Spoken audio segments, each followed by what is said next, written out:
Hello, everyone. Thank you for tuning in. I am Jaylee. This is JayLeesCorner, and it is time for the Tuesday shit of the chat. Okay, happy Tuesday. Y'all know that means it is Taco Tuesday. It is Tequila Tuesday. It can also be Titty Tuesday or whatever tea you celebrate. Go ahead and get into it. Okay, I just realized I did not change my thumbnail for the video, so I'll change that when we're done. Okay, but y'all see I have one. Okay, I do have it. I just forgot to change it in the changing green. Okay, but how is everyone doing today? Okay, look, it is foolish things happening, so think we would get into Mariah Huck did an interview with Carlos King. We'll discuss that a little bit. Okay, Claude is the host on Fox Soul, and she spoke on her being pushed off of Medicine. We'll get into that. Okay, so there are things that we will talk about. Scrappy being delusional and out here scrabbling for clout any way he can get it through the women in his life who he used to be with, and I don't like it, okay? But y'all know, okay, first things first, if you have not done so already, take a little time, okay? Subscribe to my channel, become a whole JayBird, and Zont, you know what I'm saying? Like the video, comment in the comment section, follow me on social media at JayLeesCorner on IG, Twitter, and Tick of the Top. I'm here. Hi. How y'all doing? How is everyone today? Okay. It is cold here in Michigan. We got snow here in Michigan. Michigan weather is being the bipolar hater that it is because, child, we don't want no more snow. We don't like snow at all. Okay. Anyway, I hope y'all Tuesday went well. Mine has so far. Okay. Now we're going to see where the rest of the night takes us. Okay. But hello to everybody who's here right now. Thank you to those watching live, those who watch the replay, my moderators, my members. I appreciate everybody around here, newbies, OBs, no bees, or whatever. Just the people. Okay. Just the people who are here. I thank you because, you know what I'm saying? It's a daily grind, okay? But again, hi to everyone because we are here together. And so, okay, I can't sing to y'all. My throat ain't right. Hey, ma, that's my mama, okay? That's my mama, that's my mama. Okay. But hi. Okay. This is a bit of foolishness today. This is a bit. Okay. We not gonna be swallowed, having swallowed up by the snow. We not gonna allow the snow to swallow us up, the cold to swallow us up, the foolishness of these people to swallow us up, or nothing round here. Okay. And that's it. Okay, that's it. You say what now? Why would she post me? What's she do with me? Why did Monique sort of post you on Twitter and had us? Well, I don't. Well, if she did, send it to me because I didn't see it. I would love to cuss her out if need be, or praise her. I don't know which one. But why, girl? Anyway, I don't know that lady like that. So she made a choice to post me on the thing. I'm looking on Twitter right now, and I don't know, is she even on Twitter? Because why would she do that? Did she want to get cussed out? It can happen. Now I saw that she put, I know that she went live. Well, not even live. I know that she went, because I don't think she's on Twitter. So if she did, you can send it to me. Because y'all know my rule. I need the proof. Before I, do anything, okay? But hi to the people, okay? It was a rough day. Did work out today. Glad to make my nights. Welcome to having a good night. Okay. I missed you today. Look, I be tired too. I be tired, to the side, okay? But again, if Moniece won, I feel like, because I'm looking, because if something happens, trust and believe I will, handle and respond accordingly, okay? But I haven't seen anything, so again, y'all have to, either send it to me on my Twitter or send it to me on my DM me for me to see it. Otherwise, it could be fake news, okay? DM, just send it to me DM or either on Instagram or Twitter. Okay. But yeah, I haven't seen anything. And ain't nobody sent me nothing. So it couldn't have been what it was. But it's fine. But I do have her. No, those are balloons. Those are my birthday balloons. So they're just moving because the fan is blowing. So the fan is blowing circulating air, the balloons just move around behind me. But yeah. Anyway, we're gonna discuss Moniece because I did save a post for IG from her talking somewhere. I haven't even because I've been working, so even the stuff I have saved, I haven't put none of it together. So it may not make no sense, okay? But y'all know what we do. We're gonna run it together and stuff, okay? But I'm looking to see where the lady said something about me because I'm like, bitch, what? Bitch, what? Who you talking to? But because I feel like she's fussing and cussing a whole bunch, it's where. Are y'all saying that she posted something on Twitter or she posted something on Twitter about me? Because that's two different things, Her posting and saying things on Twitter, that's fine. Now, if she says something about me, that can be addressed. Let me go to my IG. Let me see. Because Linda said she sent it to my IG. Let me look real fast.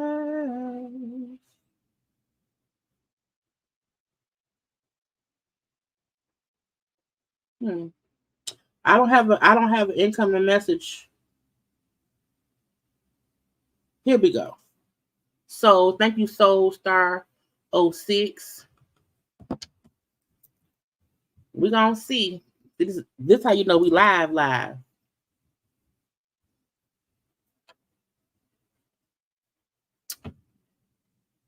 Oh, well, I don't think this. Well, this is I don't think this is Moniece. Is this Moniece? Oh.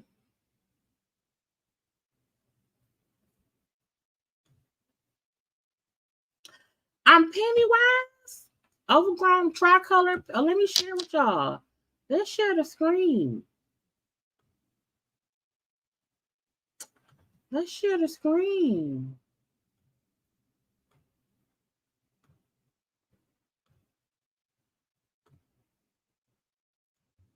Let's share the screen.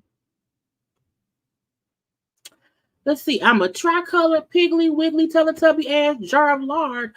I'm gonna need you to grow up a little bit more. I don't know if it's possible, sis, but try not to look so surprised all the time. Thanks. You're dumb. Here, you came with your ass. Now here I go. Oh, okay. Child. One. Let's see. When did she post this? Oh, 17 hours ago. But let me tell her thank you. Hold on. Let me reply. Okay. Let me see how. Let's see who can reply. Oh, see, I can't. Can I see? I can't reply to her. Oh, so she said something. Why can't I reply to her? Okay. Well, let's. You know what?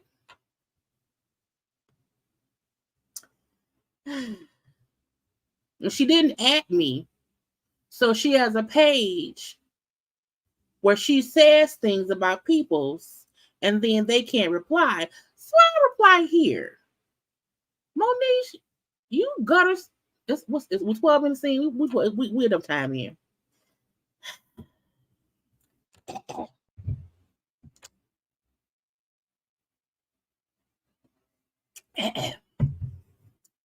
Moniece, take your gutter snipe ass, bitch ass, bad mother ass, always wanting attention ass the fuck up out of here, ma'am. Child, you went and found, first of all, you went to my, I'm like, I don't even think this is the Get You Gotcha. This is the Get You Gotcha. I don't even think I said nothing about her publicly, so that means she must have found my page, because I didn't even tweet about her. And I'm like, where'd the picture come from? It may be a recent picture I posted. Probably, I don't know. But you seem a little bit stalker-ish, bitch. Girl, the world is coming for you. And you upset about little old me? Well, thank you, ma'am, for your attention to myself, okay? You can always tell when a skinny, bitter bitch is upset because a plus-size person does not feel the need to feel offended. Okay, bitch, I'm fat. And you're delusional. You're a loser, okay? You don't get the fuck up, girl. Child. Then you have a page. You have a page, ma'am, where people can't even reply to what you said. Okay, take the time to fix your life. Okay, be a good mother. You fuck little Fizz. You was over here to little Fizzle Pop. Girl, miss me with your bullshit. Oh, Mona Scott ass bitch. People gets on my nerve. If you gonna come for me, come for a reason, child. And it's a pretty picture, bitch. What do you mean? I'm pretty, and I'm at work. Where you at, ho? At home, waiting for a check. Yes, girl. Don't try me, girl. Don't play with me. Okay, you don't want to come here with me. If your only read is my size, then that means you are nothing, bitch. Girl, what else do you know about me? Nothing. Girl, I need to grow up. And do what? Be you, bitch? Be delusional? You went online and said that somebody should be sued for mentioning an actual law. You sound stupid, bitch. That's what it is, okay? But you go ahead and serve your it was so pointless, child. Let's see who liked it. Oh, can I see who liked it? I need to see. Let me see. I can't see nothing. Yeah. Okay. I want to see who be liking stuff about people. You know what I'm saying? So I can make sure none of these hoes ain't following me. Okay. But and you know that Nicki fans. You know the Nicki fans. Child, people around here really be delusional, and you gonna tag somebody, and then you didn't even tag me, bitch. Which when you out here dry stitch, you're talking cash shit about me. If you gonna say something about me, bitch, say something about me. Tag me, come at me, let me know you said something.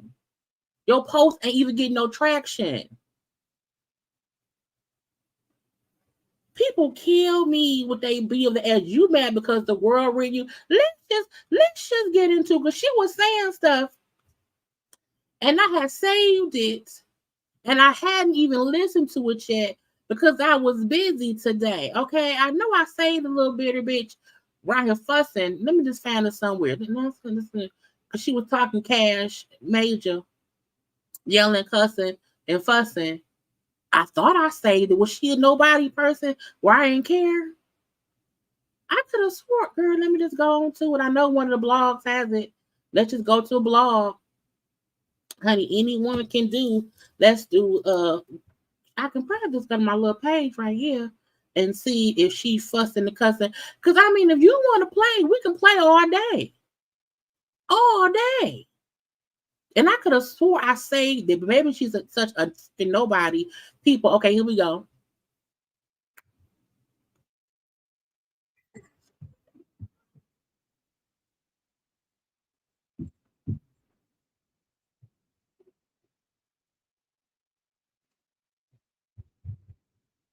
I didn't DM you, bitch. I didn't, but I don't even, I'm not even following you, bitch. Oh, let me switch it over you. I'm sorry. Wrong thing. I'm not even following you. Not of all, and this be the get you gotcha. People love making it seem like, oh, you know, and I'm like, who is Penny? Is Pennywise the clown? Because I'm wearing red lipstick, bitch. Girl. And then she reposting, oh, F people. I'm back on her Twitter. Girl, you are such a nobody. But let's finish listening because I want to see. I'm like, bitch, who I didn't DM you, bitch. I don't follow you. I don't follow crackheads or crazy people who be right here acting crazy. Okay. Like y'all boys drawers. Keep that same energy. Go back in them posts and y'all get busy, bitch. Y'all got about a couple 100,000 motherfuckers. Is she on the same coke that we were saying that Nicki was on? It's giving cocaine. Okay, it's giving cocaine. Right. Look, that's how you know they watching. Cause I don't tag people. I don't go to other folks' pages. I can't even remember. I just told Marie to go shut up and sit down some damn where that you sound stupid.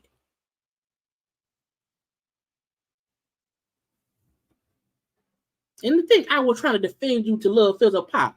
I hope Lil Fizzle pop your cooch again and leave you broke and destitute. Fuck is to DM. That's what y'all need to spend y'all night doing. Your face looks fat. So if I'm a Teletubby, so are you. Your face look like my face. We could be cousins.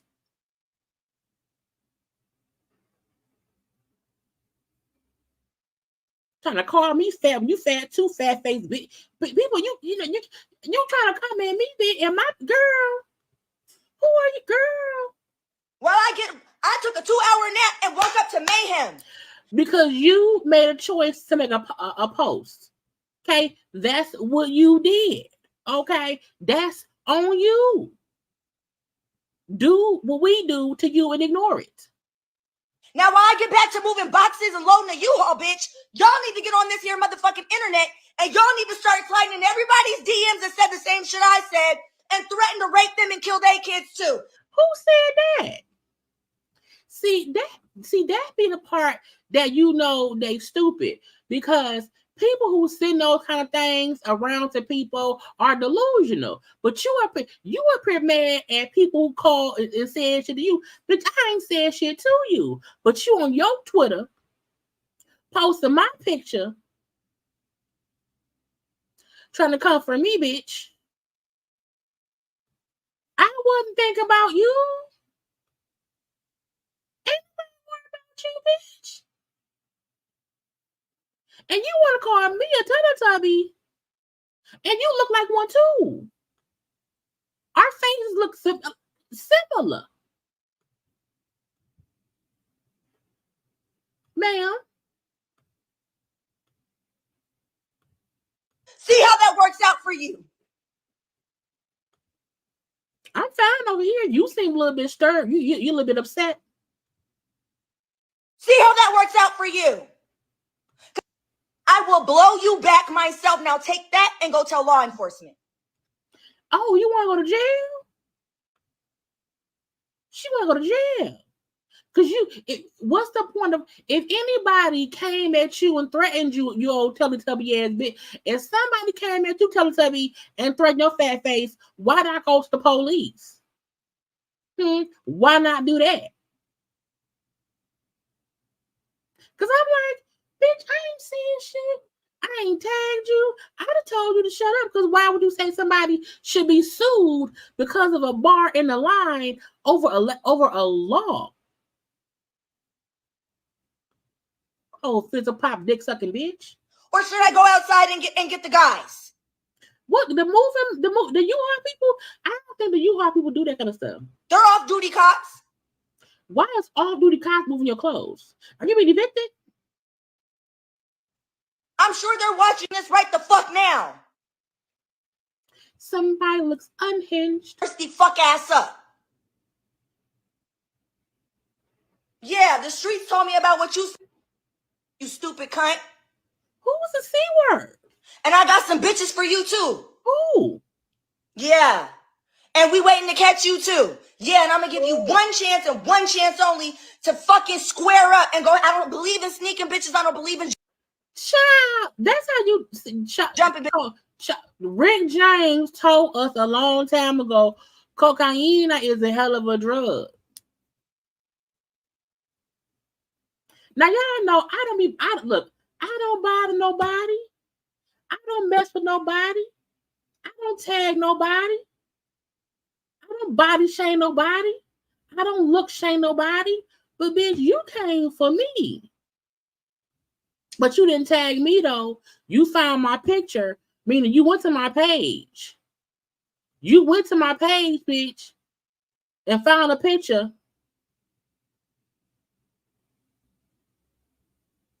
And posted it. But ain't we put no ad on it. Girl.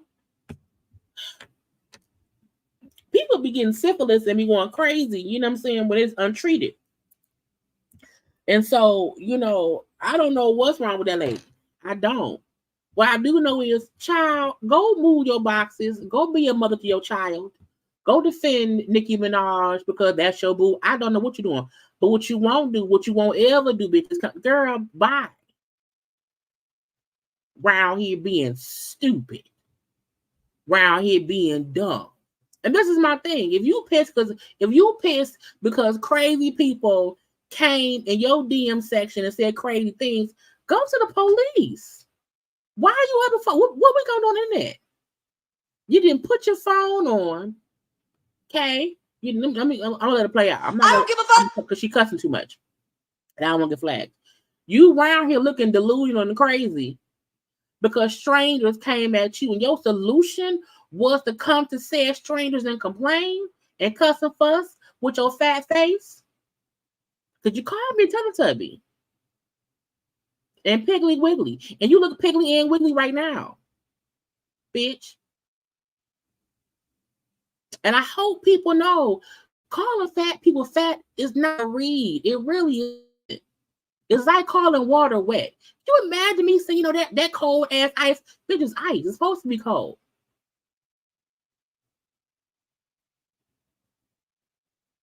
And I'm still like, what you mad at me for? I don't care. I don't care. You know what I'm saying? Like, Monique isn't nobody for me to be upset with. Girl, she don't move my needle. What's she gonna do to me? Girl. And you up here, you don't post it. I can't respond. And she not even worth it. That's the kicker. she not worth it. I just want, and I'm like, of all the people to post, you posted me. I feel flattered. The little Fizzle Pops baby mama who needs attention wants to post a person's picture and call them fat. Oh my God, I'm going to cry. Oh God.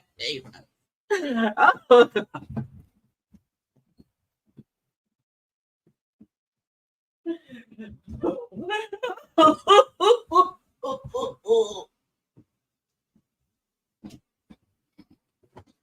Bitch, I don't care. I don't care. What do you want me to do? You think I'm upset, bitch? I don't follow you on social media.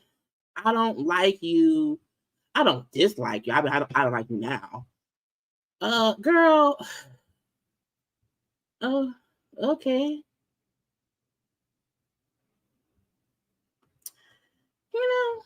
It's just some people like attention. Some people want attention. They want to get it in different ways. That's fine. You posted my picture. It didn't get any likes or shares that you thought it would get. No one came at me. Your stand-up didn't come at me and curse me out. No Moniece fans came and said, "Oh my God, Jaylee, why are you talking about Moniece?" No one did that. Nobody. So, I mean, what do you want me to do? No one cared. It's not my fault. I didn't pin your Fruit Loops. I didn't do that. What do you want me to do? Oh, girl. Anyway, but thank you to the JayBird who told us, because no one knew. You want to know why? Because she isn't famous enough for anyone to care about her coming for somebody on YouTube. That's it. But I mean, happy Tuesday. If people are crazy and stuff, and she look crazy. And again, if people is coming to her DMs and threatening her, bitch, I'm the wrong one for you to respond to. Period. Because you sound stupid. You sounded dumb. You made a post telling people, saying that Megan Thee Stallion should be sued because she mentioned Megan's Law in a rap. You told, and let's call a thing a thing. Because they were saying that girl daddy that the law is about, there are people saying he is on a side of the race of the thirds. Okay, that he ain't somebody that we should even be supporting. Okay. See, I be saying stuff, be forget. So I'm like, while you around here being dumb and trying to support people and tell people to, sue Megan Thee Stallion, you said, "Oh, I did comment. I did. I commented on one of the posts on social media. Let me see if I can find it.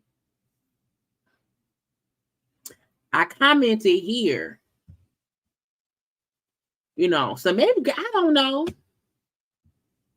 I don't know at all. But I'm like, people really be acting dumb about stuff. And Monique Slaughter, don't nobody care. I need folks to fully understand this. If you don't understand nothing else, if you don't like somebody, if there's someone you don't like and they happen to be fat, tell us be fat don't mean shit. You think I woke up? You think I had no idea? Oh my God, y'all, I'm fat. Shit. You could have knocked me over with a finger. Oh my God. Oh my God. Hey, best friend. Hey, that's my best friend. Go and see the devil. It wasn't y'all nothing but the devil. You wanna know why? Because right before I came on my live, y'all know I be going and looking at stuff to save to have a conversation about. And right before I came on my live, I seen my best friends post, because y'all know my best friends, Karla Pace, right here, released a new video. Okay, for her song Arms. You know what I'm saying? And right before I came on my live, I saved it to be able to tell y'all, hey, y'all go on YouTube and watch my friend video, buy her song. It hit 1,000 views. We are very, very proud of my friend, because my friend does not like social media. My friend does not like posting. But she getting better, and I love her dearly. You know what I'm saying? We've been best friends since freaking 4th grade, and we now in our fourth. Well, I'm 42. She's not 42 yet.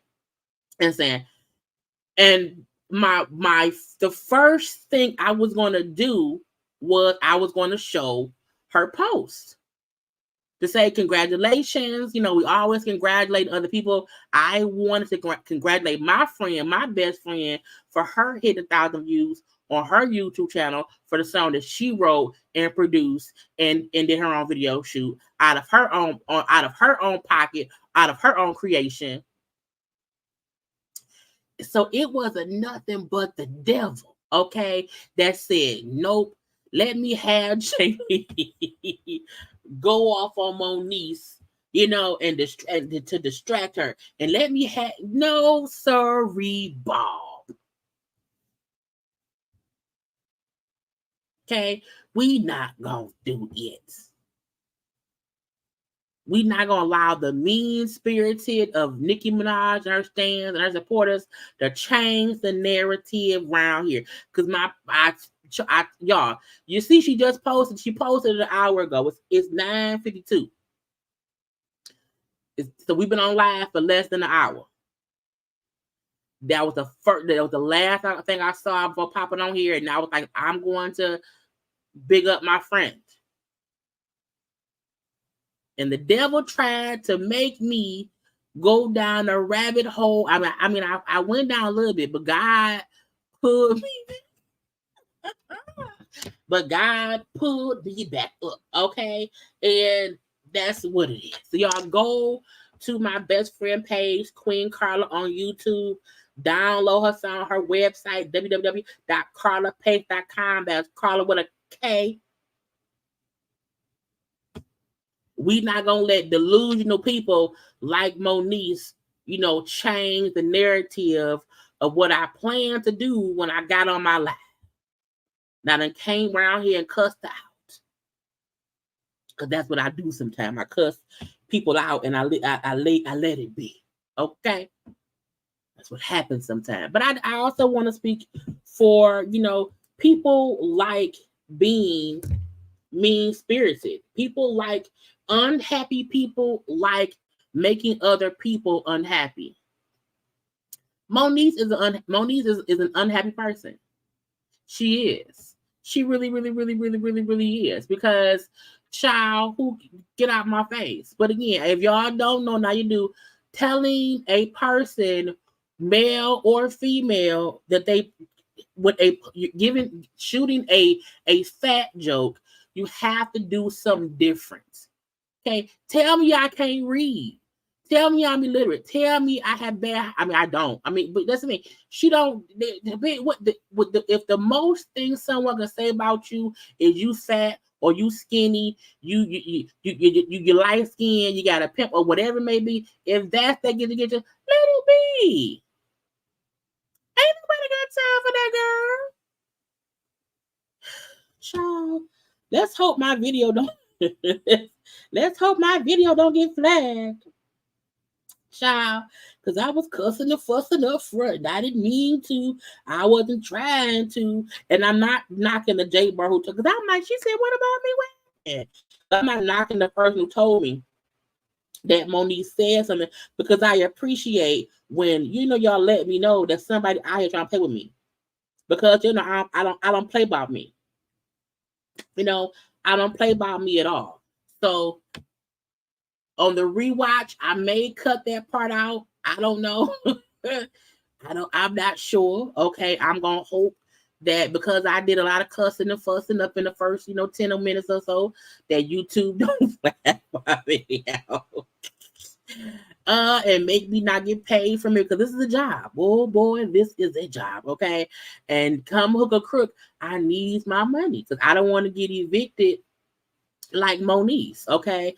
And I don't want to also, my eyes itching, I also don't want to allow somebody else's foolishness to get me, flagged. I appreciate my good standing within YouTube, and me not getting many flags at all. We're gonna leave that be. So, okay, here we go. What who I want to go to first? I don't know, because I was up. Guys, I didn't have no plan. I ain't have no plan. Okay, let's get some congratulations out the way. Thank you, Lisa, for the super chat. Okay, arms. Look, I wish I could play her video, but I can't. But the video my friend did for her son arms is absolutely great. I'm like, no, don't kill my goddaughter. Okay, it was a good thing. Okay. Let's start with some congratulations. Okay.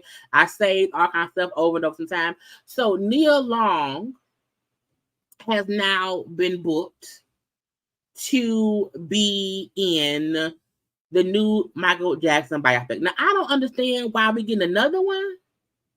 I feel like we've already had too many Michael Jackson biopics. I feel like, what else are they going to show? What else can we see? His birth? I don't know the point of another one at all or whatever. But, Nia Long is playing Catherine Jackson. They also have Coleman Domingo, who's playing Joe Jackson. And then one of either Tito kids or Jermaine kids, one of the brothers' kids is playing Michael. So the kid will have a resemblance to the family. Okay. Now, I love Coleman Domingo. I think he's a great actor. I also love Nia Long as well. But I'm like, I don't need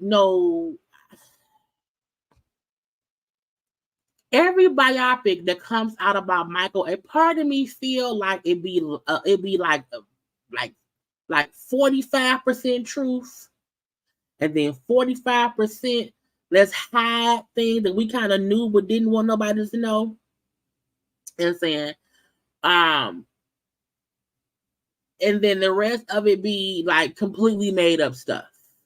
I do feel like American Dream was the best movie, because that was more than a movie about Michael. That was about the Jackson family as a whole. And even the movies since then that has, featured Michael Jackson, I still feel like we didn't need them. I feel like it wasn't a point to it. No, I think Joe is dead, but Catherine is alive. So, Mama Catherine is still kicking around here. But Joe passed away. But I'm like, Joe gone, Michael gone. I feel like each of the siblings are going to tell their own version of the truth. I'm like, is we gonna see Michael getting the nose jobs? Like, let's call it.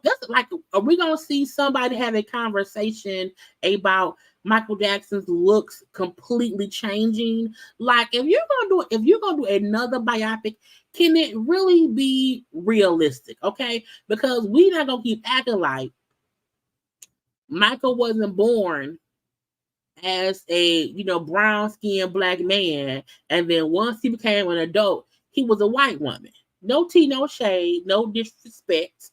But I feel like there needs to be some kind of actual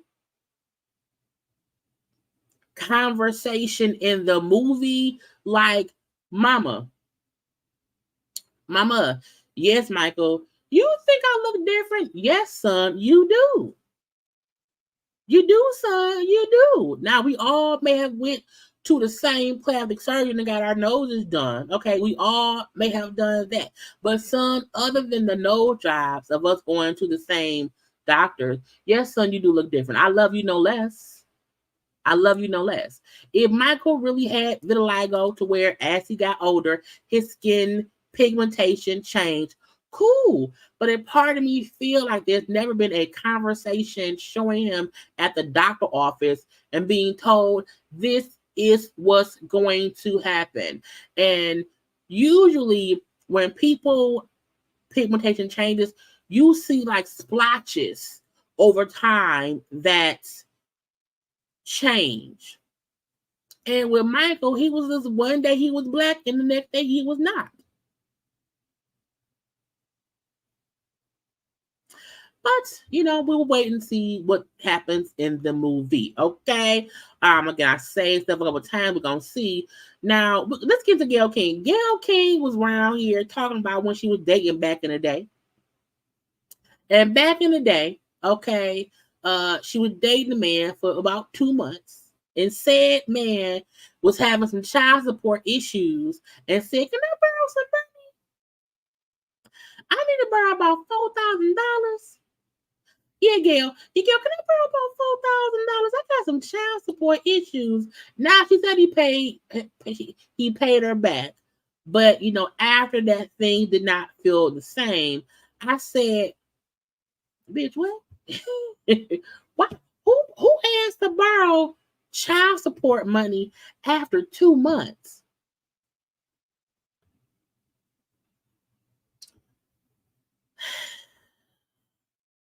After 2 months, we don't need no serious conversations at all.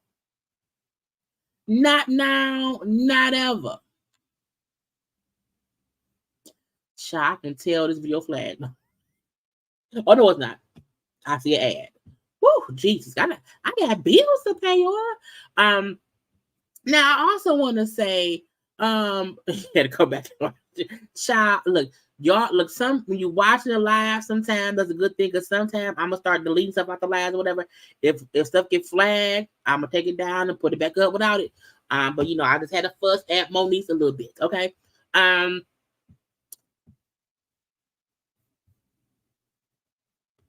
Let's see. I didn't get Oprah's. I gave myself a facial before I came on live, and sometimes with my Fenty Beauty, the facial, the moisturizer, if I get it too close, like to my eyes, it aggravates my eyes. So y'all see me keep rubbing my eyes. Is this because my eyes are irritated? I'm not crying. I'm not crying over Monique's calling me fat. I'm not crying. Stop. Anyway, but you know what I'm saying. But yeah, I don't understand people who asked to borrow money for child support after dating for 2 months. You can't ask me for gas money in 2 months. No, I feel like if you have to ask somebody you dating to borrow money, y'all not really dating. I feel like when you're in a dating stage, it's good and fun. You know what I'm saying? I feel like you just get here. Just here. Because we should be like exchange. Like if you pay for something, you know what I'm saying? But the first 2 months, you can't. No.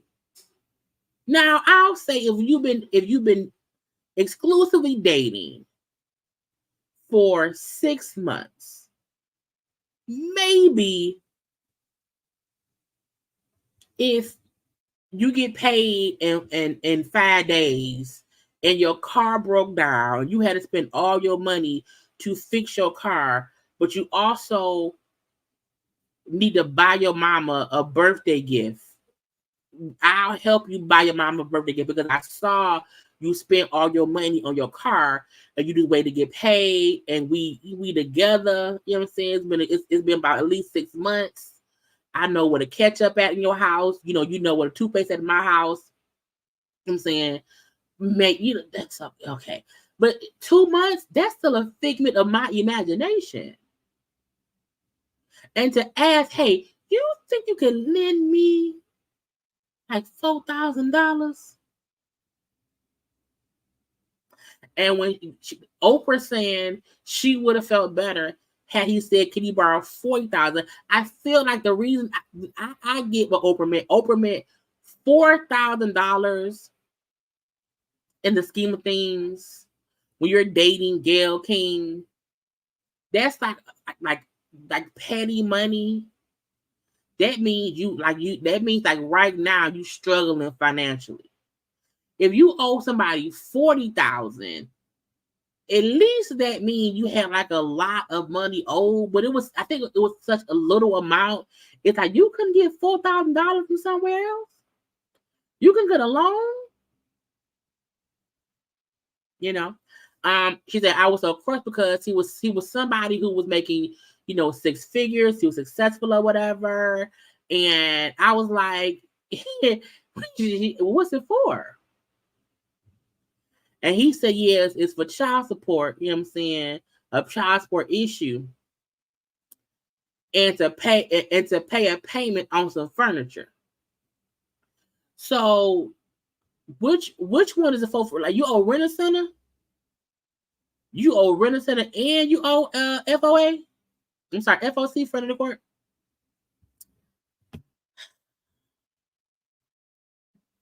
I remember I was dating my boyfriend at the time, his niece, and the niece's boyfriend.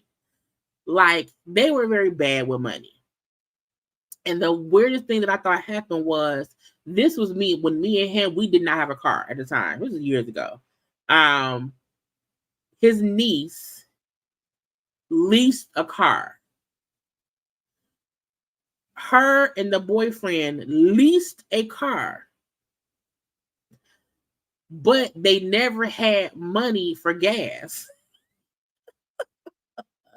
And I remember one day, me and so-and-so wanted to go downtown to Hart Plaza for whatever event was happening. I think it was one of the festivals down at Hart Plaza. And we was like, hey, can y'all like drop us off downtown at Hart Plaza? And the niece was like, well, yeah, but we need gas money because, we don't have enough for gas money. And I thought to myself then, I was like, and at that time, they was older than me.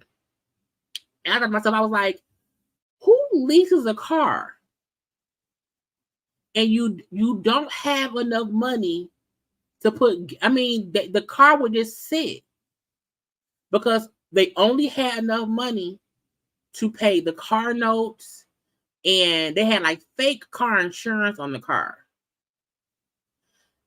But it's because and I was like, that was so dumb to me.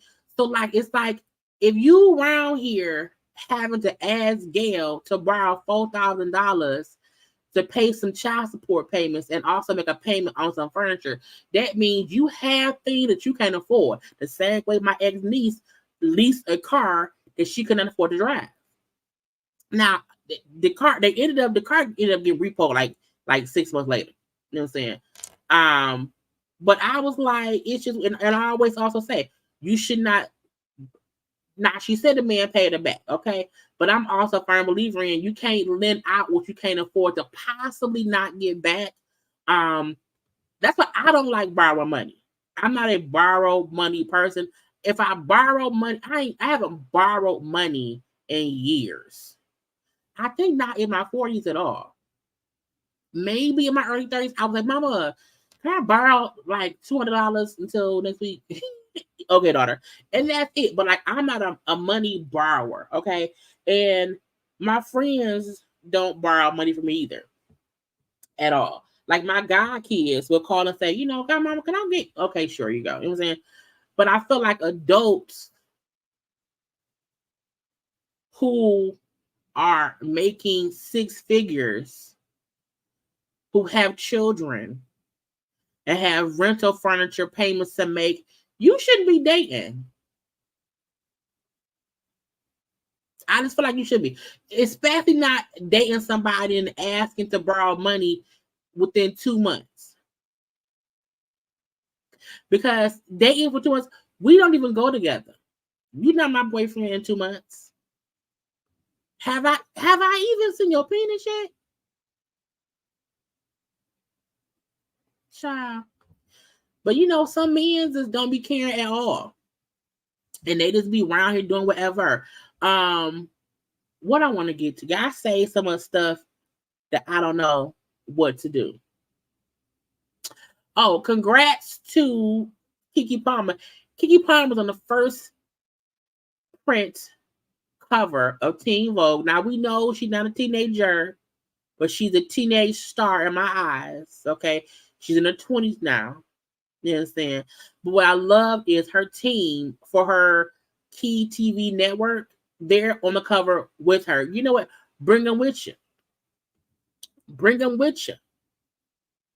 Because sometimes, we see these artists, actors, whoever's on the covers, and we don't ever see their team. And I like the fact that she brought her team with her. Because, she's been at it for a while. But congratulations nonetheless. Okay, congrats to Keke for being on the cover of Teen Vogue. Now, we know she's not a teenager, but that don't matter now.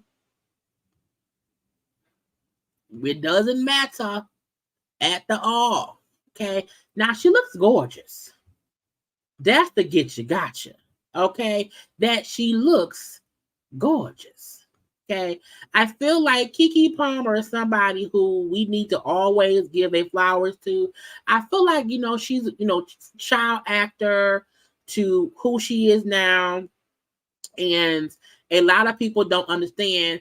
It's not a seamless transition between being a child star to being an adult star to being looked at as an actual adult that people should pay attention to. You know what I'm saying? And Keke, until recently, had been it was a flawless rise to fame.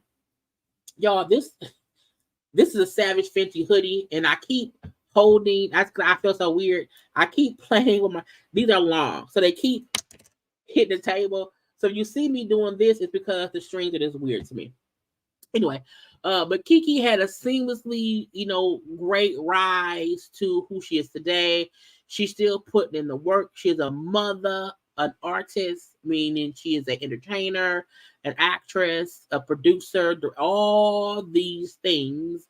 And she, mother knows best. You hear me? Mother knows best. And that's the part that we fully love, is when we can be around here, celebrating those who deserve the celebration of it all. Okay. So congrats to Miss Keke. I saw this, I'm not going to show the video because, TMZ be flagging. TMZ, I can pause it though. Pause. TMZ caught up with Jonathan Majors. He's out here walking the dog or whatever out in public. Now, this is the get you gotcha. Okay, this is the get you gotcha. To me, they're asking him, hey, how you doing? You were found guilty. You got to get charged. Not charged. You're going to be sentenced next week. How do you feel, Jonathan? How are you dealing with life? And he said, I'm just around here relying on faith, trying to be positive, keeping God first. I feel two ways. I feel like, he was accused. He was found guilty on 24 charges. I don't see him doing prison time. But I feel like him saying, I'm just trying to stay positive. I'm just counting on God, waiting on Jesus. Because long as we got King Jesus, long as we got him, don't need nobody else. Okay? So I don't know what other people expect him to say. I don't know what people think that Jonathan gonna say that's gonna be anything different besides I'm just around here trying to, stay alive and stuff and trying to be who I need to be and not in the army. Okay. I heard about this, that UPS will be laying off 12,000 employees. was like, that's a lot of people. Now, I feel different kind of ways again. Now they said UPS released a revenue outlook for the year. They did not meet it. You know what I'm saying? They're gonna like sell off a part of things to make some money, but by laying off these people, they will be about a $1 billion cost savings for UPS. And it's sad because 12,000 people, like, where they gonna work at? Because we know it's 12,000 people across the whole company. It's not like, oh, it's only in one city, one state. But I still feel like that's a lot of people. I also feel like, is it possible that because they push UPS drivers to do so much, to deliver so fast, to move around so quick, I mean, could they cut hours? Like, do we have to have packages in 2 days? If maybe things were not so immediate, if we could be a bit patient, if instead of, Amazon deliveries coming, from UPS sometimes, in one day, I can wait the 2-3 days.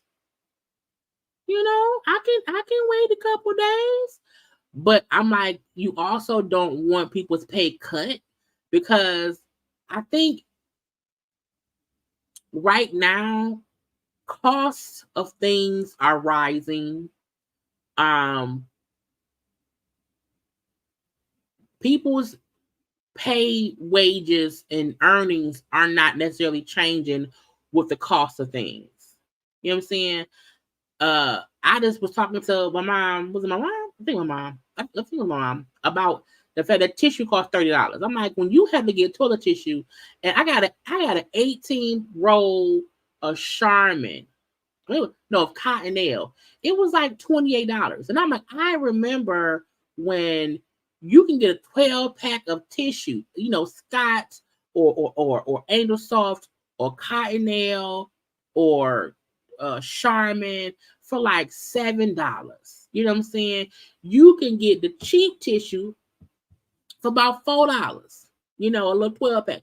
And I'm like, the fact that toilet tissue, which you need to wipe your butt, costs so, it's like a half tank of gas just to get tissue. So it's like, it feels horrible that we're hearing how so many companies are laying people off. It's crazy because you lay people off, even if they get unemployment, that won't equal up to what they were making. So now they can't pay bills. And then, managers and landlords and management companies don't care that you lost your job. It's going to be, okay, now you're evicted. So it's like, it's weird that I think we're in a recession. I do. I think we are. And everybody now needs like 1, 2, 3, 4, 5, 6 jobs just to be sure that they're able to make ends meet. And when I hear that, like, it's UPS. You know what I'm saying? People need packages. Other companies need to order supply. Like we've had the same UPS driver. Well, I've been at my job since 2015. We've had the same UPS driver that whole time. It's funny because where I work at now, he don't see me as often as my office is in the back. He don't go back there. And so when he had delivered something and they had my name, he like, JayLee still work here? And they're like, yeah. And he like, she's always been here, but I just did not realize it. I would be so sad if that man lost his job. And so even for YouTubers, the ad rates that YouTube usually pay us sometimes ain't even the same. So even YouTubers are like, I gotta keep working because my bills don't change regardless to what anybody says. So it's kind of crazy that around the world, people are being laid off. Again, the prices are rising. It's crazy. I just felt bad when I heard about it because I know for a fact that they had just signed like new contracts to raise their pay rates. So a lot of folks wonder, okay, if because they had to pay the drivers and the workers more money, in exchange for the ones who still work there, you know what I'm saying? Now it's like, well, we can't even afford to keep everybody here, and we have to let go of 12,000 people. So I be like, I wait to see if it's on sale. Well, luckily, I feel like I'm lucky that it's just me. I don't have the burden to make sure that me plus peoples and kids and husbands and blah blah blue, you know what I'm saying, are actually up. I don't have to worry about that. But I'm like, stuff is expensive, and right, because child can't. And it's like, I don't know. I don't even know where to even suggest that the changes need to happen. I know that I was thirsty. I know that when, C-19 happened, that changed a lot of stuff. And that did make costs go up. But I felt like when things started leveling off, I was like, why did the prices not go back down? Like, tissue can't still be expensive to make. Tissue paper, grape shouldn't, stuff should not still be expensive. So if you know anybody who around here who work for UPS and now they don't have no job or whatever, all we can do is hope and pray that they get a job somewhere else, that, things work out. And, that's what it is. Even that, I was watching, Kiki talk to the Bobby girl. Now, I don't know this Bobby girl, but when Kiki and her were talking, and Kiki was saying how people feel like you were an industry plant, you know what I'm saying, that how you kind of came out the blue, and if you kind of got famous and notoriety and popularity in like 5 minutes, where it took me 20 years. And I feel like a lot of folks feel that, like, you out here making money and getting interviews and getting clout, and not clout, but getting attention and streams with just because you just haphazardly got famous. I feel like even in the industry, they don't want people to be making money off of just clout, making money off of not doing the work. So I think everybody around here, like, I want to protect my place in the industry. I don't want to outsource myself. That's even how I feel about celebrities doing YouTube. I feel like you already on a TV show making money. And because some celebrities saw YouTubers making money reviewing shows, they're like, okay, we can review the shows, make some money too. So I'm like, that's how I feel about that. Like, I ain't trying to be no hater, but I still feel, I'm like, you on a show already. You on a show already. You know what I'm saying? So how Kiki was like, are you a plant? Which I wouldn't know. It kind of happened because the whatever. Not just, Candy, Heavenly, Carlos, a lot of reality stars who are select. Even we know Wendy from Potomac has a YouTube thing now. But I feel like they saw YouTubers. They were, if you think about it, they used to interview with YouTubers, and now you don't see that as often. You see some that still do it because the production companies or the TV stations, the networks, have connections, and they have their faves who they want to do things with. But they're not even a lot of celebrities on these shows who do YouTube interviews anymore. Now that's also because she got messy before. But some of them, like, I'll just go talk to Carlos. Some of them was like, okay, we're gonna go do, TGIF. A lot of people saw regular YouTubers making money, getting views, and they was like, you know what? I'm just gonna do it myself. And I'm not knocking that because again, everybody wants to make money. But I also be like, bitch, child, when Wendy had the nerve to say, because don't nobody do, I was like, been doing it for years. But that's the thing. People like to dismiss YouTubers as if, oh, they're just on YouTube.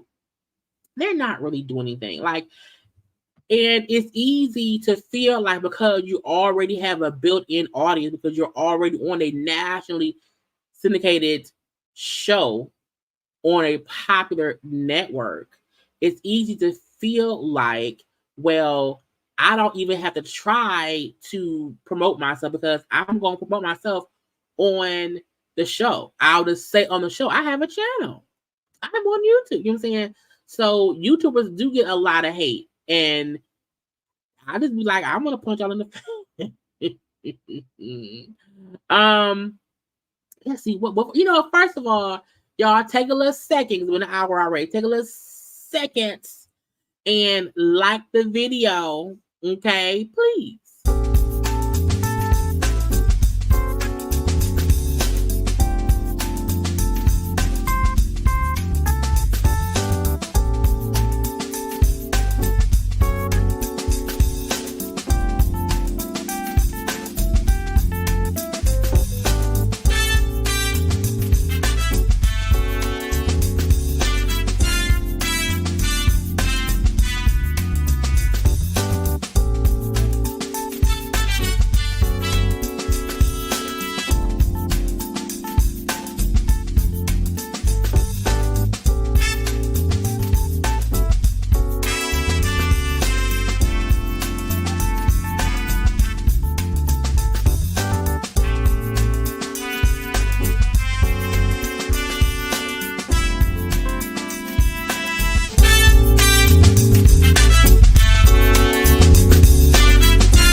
Okay. Let's get to Scrappy and I'm gonna say Amanda Seals. Okay. Well, this Scrappy in general. Scrappy is around here losing his mind. Okay, Scrappy around here snitching on himself as a boy, making himself look desperate and delusional. And I'm not really understanding why. It don't make no sense to me. He is on an interview train right now for some reason, and Scrappy is confusing me. So, first, this is him talking about how he's basically trying to undermine him and Bambi's marriage. Situationship with your ex-wife? I don't have an ex-wife. When I do get married, that's gonna be the first time I get married. Sir, that's not how this works. That's not how any of this works. You were already married. You and Bambi were married. Y'all got divorced. But sir, you can't decide, you know what? I'm not going to acknowledge the first marriage that produced 3 babies. I'm not going to acknowledge the marriage that played out on reality TV for 3 or 4 seasons to everybody. I'm going to say no. To even say the next time I get married, that means it was the first time. That's the first time you're going to acknowledge that you get married. Yeah. You reborn again. You were born again. Yeah, I was with a person that was very narcissistic. And that was what? Narcissistic. Ain't it narcissist? It's narcissistic word. I just feel like he said it wrong. And just was too much into themselves to even pour back into my cup. Can you imagine someone saying, they were too for themselves to pour into my cup? I was like, they were too busy handling the baby's cups. Okay? They were too busy being a mother of 3 children and dealing with your bull stuff. Plus, you out here being a cheater, diamond eater. You know what I'm saying? So it was a lot poured, but none poured back in. You know what I'm saying? And I ain't one of the ones, man. Like I fought for where I'm at now. The peace I got now, I wish I would have always had this. And I'm not saying that man don't have peace now because he around here single and ready to mango. And maybe him and Bambi, look, I do believe him and Bambi had a toxic marriage, but I don't feel like she was fully to blame. And he's an innocent man who was around here being just mistreated by his wife. I don't believe that. You can say I now have peace because my marriage was failing. But he be around here trying to really blame Bambi like it's just her. That's my get you guys with that man. There's nothing wrong with him saying, I now have peace. But sir, you were a part of the noise. You were a part of the foolishness. It was you too, sir. Not just her. That's the part that aggravates me with Scrap. Okay? That's part 1 of it. Okay? That was one interview. Shout out. It's a whole other interview. I don't know why he around here doing all the podcasts. I don't understand it. I don't know why. I don't know what he's promoting. But he was then on a different podcast and talk about him and Amanda Seales. Somebody that I dated a long time ago that Bam just went and did an interview with and didn't even know it. Who? Amanda Seales. Amanda Seales always stand up. She always stand up for the women. Amanda Seales stands up for people. Because y'all know, look, I love Amanda Seales. I feel like 7 times out of 10, she is operating from a place of wanting people to better understand something going on. So I'm very much on Amanda Seales fan. She always stand up for women. But I wonder, did she tell Bam that she fucked her ex-husband? What?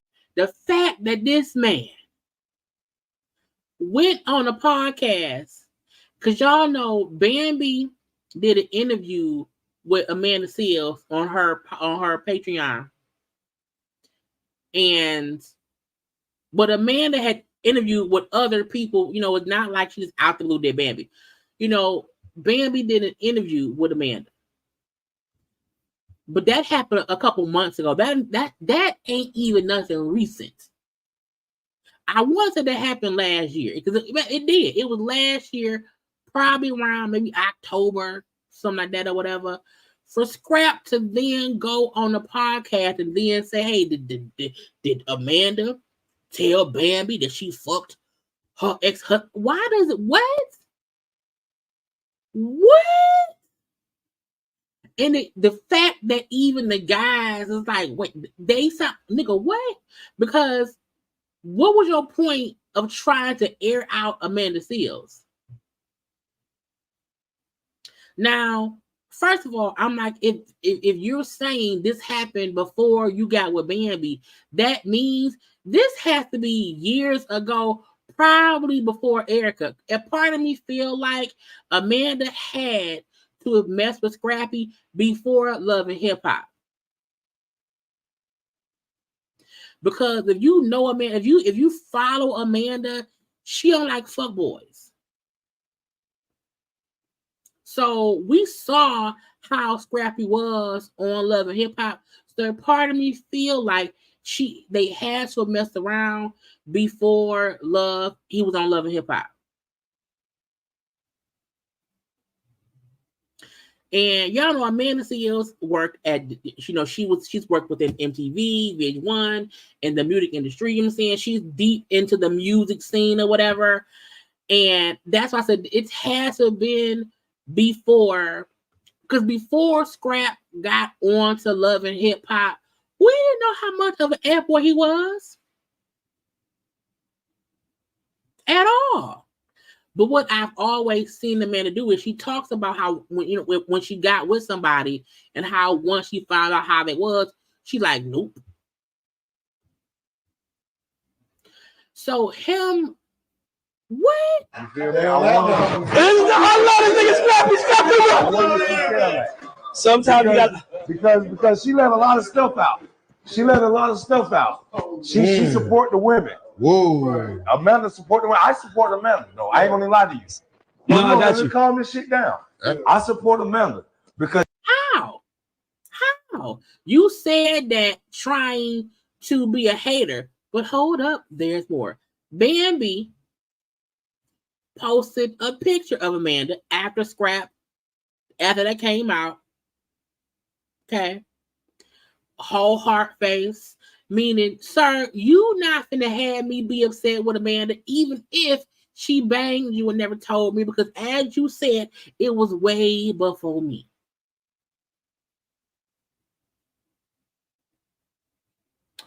Mama D, old meddling ass, commented saying, I guarantee you, she is so jealous she would not even been in the same room with that young lady if she knew the truth. Trust me. Amanda and them was like, did you know that you was Scrap? No. I did not. Did you know that you was Scrap? And so she told her, and had he watched the actual interview, Amanda did tell Bambi about it. No. I did not. Did you know that you was Scrap? No. I did. The getcha gotcha was nobody cared. Because it was so long ago, nobody cared. It's the same thing like when Will Smith was talking to Salt and Pepper on his little interview thing or whatever, and they mentioned how a long time ago, Will and Pepper went on a date. It was so long ago, it's not an issue. You can have a conversation about it, and nobody like, ooh. No, Amanda did what? Was a stand-up woman and said, Did not. Did you know that you was Scrap? No. I did not. So that's how you know Scrap out here being desperate. Okay, looking for attention. He can say all he wants. I support Amanda. She for the people. I support. No, you tried to throw her up under the bus because you can't on one end you say, if I get married again, you can't try to just ignore Bambi as your first wife. Try to come at Bambi as if she's the sole reason why the marriage didn't work. And by you doing this, you're showing us the reason she don't want you no more. And even if we felt like that Bambi had a hard exterior, that maybe she was a bit too tough. We also see she had to be because you was a boy. You're around here causing havoc left and right. Thank you, Keisha, for the super chat. Right, that's the thing. I think people have to, we have to remember, before Scrap got on Love and Hip Hop, we didn't know him as Scrappy from, Crime Mob. No one knew how much of an F-boy because we didn't know him. We can now say, I can't imagine Amanda was Scrappy because we now see how he is. But if you just see, Scrap was a handsome young man. He's a rapper. Amanda was in that field. You know what I'm saying? That was her lane. Long time ago. So people have to understand, she didn't date, love and hip hop Scrappy. She dated a person who in real life she had to get to know, and she said, no ma'am, no sir. That's probably why she's never mentioned out loud that she dated him. Once we knew, he probably dated Amanda when she went by Amanda Diva, not Amanda Seals. Way, way, way back in the day. The same way we feel like how to Scrap pull Erica. Because she seems logical, smart. You don't understand how much of an asshole people is until you get with them and you see how much of an asshole they is.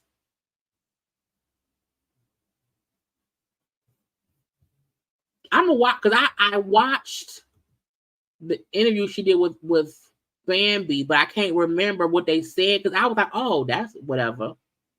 But it was Scrap trying to make it seem as if, oh, I bet you Shout out somebody that really that I dated a long time ago that Bam just went and did an interview with and didn't even know it. Who? And him trying to make it seem like Bambi round here with the ox. She round here trying to talk about me. She don't even realize she talking about old work. That's how he said it. Like Bambi round here trying to talk shit about me to my old work. That's why he said it like that. But Scrap's also an idiot. And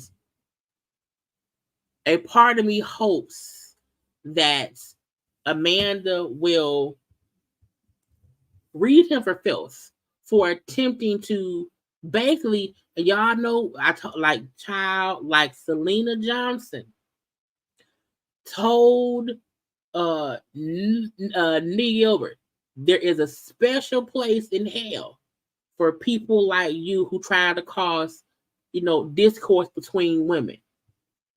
And that's what he tried to do. He was hoping Amanda didn't say nothing. And then Bambi feels hurt and betrayed and, oh my God, I can't believe it. I can't believe it. Or people would then drag him because he know some folk just don't like Amanda. I don't know why, because I like her. You know what I'm saying? He know that. So you also tried to get her drugged for no good reason. Oh, how dare she interview Bambi knowing she fucked her.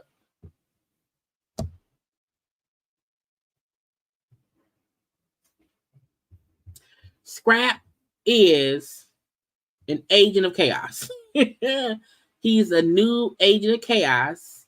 And I feel like he's on a road to destruction and he don't even understand it. Because why did it even matter? And then Mama D up here chiming in. No one needed her 2 cents. Because to make it seem like, oh, Bambi is so jealous. She would never talk to a woman who dated Scrap. I was like, Mom D, she was on a show with Scrap's baby mama.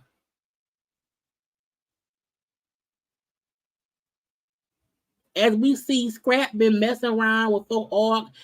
Bambi did been around Shay, Erica, and Diamond, and who knows who else, because Scrap around here being community Phoenix.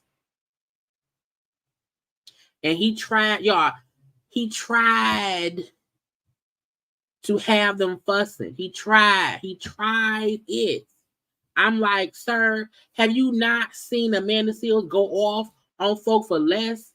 But again, a part of me feel like because Amanda allowed Bambi on the show to speak her version of their marriage and how it had a demise within itself, that was him also trying to get back at Amanda for having Bambi on the show. He probably wanted to be on her show too, and it ain't happened. The same way Carlos King interviewed Diamond and Scrap and Bambi. He was hoping the same way Carlos King was interviewing everybody that Amanda would, and she no, thank you, Scott. No.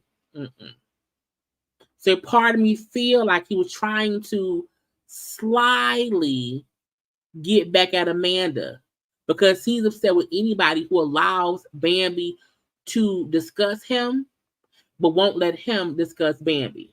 Some folk don't get no fucks because some of us see the writing on the wall.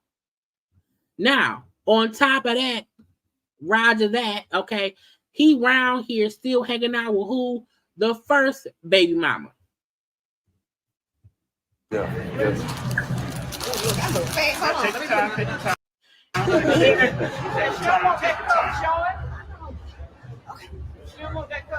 I know, I got it. See how you look first. You. Thank you, guys. You're welcome. Attention. Y'all see that, guys? Hey. Yeah. Why? Why on earth is you ever this round here hanging out with Scrap? We out here at the house gang going up. Finna go to Mama D thing and go up and zig your face. And we know he don't love her. You wanna know why? Because he ain't paying not no attention to where she at. Even when your man walking in front of you, his hand should be holding on to your hand to make sure wherever he going, you going. For all you know, she getting kidnapped behind you. He just walking in the camera. Doing And she walking trying to keep up with him because he walking fast. this way. This way? Yeah, this way. Where y'all at with it? It should be tuned in to That shit won't. I think that shit going off. Oh, going off? No, the show. Hey, how you doing? I ain't gonna lie. I'm gonna watch every episode of the season. Please do. Watch every episode. Get them views out. Yep. Come get a shot.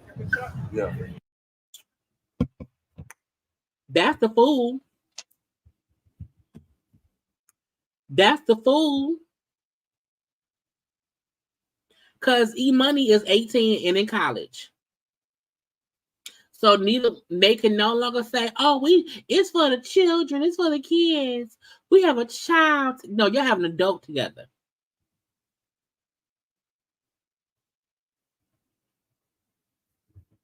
So the same way this man around here trying to embarrass Amanda Seals because he's upset, and now he's also using Erica to make Bambi mad. And Bambi is using Scrap to get back at. I'm sorry, Erica is also using Scrap to make Bambi feel some kind of way, but I don't think Bambi is really feeling no kind of way, whatever. I think she's over it. Okay. Let's move on to the peoples. Okay. Now I feel like today, I don't think Nicki was tweeting. I think today was a quiet day on the Nicki front. Okay. So we hoping and wishing and praying that things stay quiet. You know, even look, I think Nicki, reposting people, saying, "Oh, you're great. We love you. I don't matter, whatever." But I'm just happy she's no longer like posting at Meg, saying things to Meg. Okay, so at least Nicki ass is quiet in the corner some damn where drinking some water because I'm sure she was dehydrated. However, bullshit is still afoot. No pun intended. Child, the Barbs, for some stupid reason, leaked like the location of where Meg's mom is buried. You know, Meg's mom passed away. She had brain cancer. The fact that the cemetery had to notify the police about like harassing phone calls and people saying they're gonna go and like dig up. I was like, who? First of all, bitch, who has y'all know how? Child, y'all can't even shovel snow right. Y'all gonna dig 6 feet deep. Who even knows how to open a coffin? So the things that people and those of these Nicki stands that are saying is completely horrific. So the cemetery, you know, had to contact the police. They had to, you know, beef up security to be sure that people, because that's, I believe it's illegal.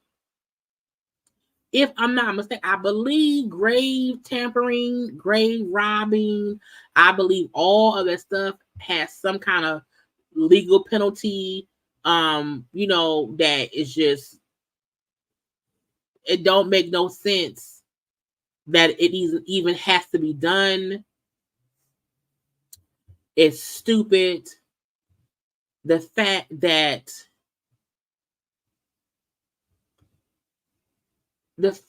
Nicki knows she perpetuated this situation and she hasn't said like, y'all chill out,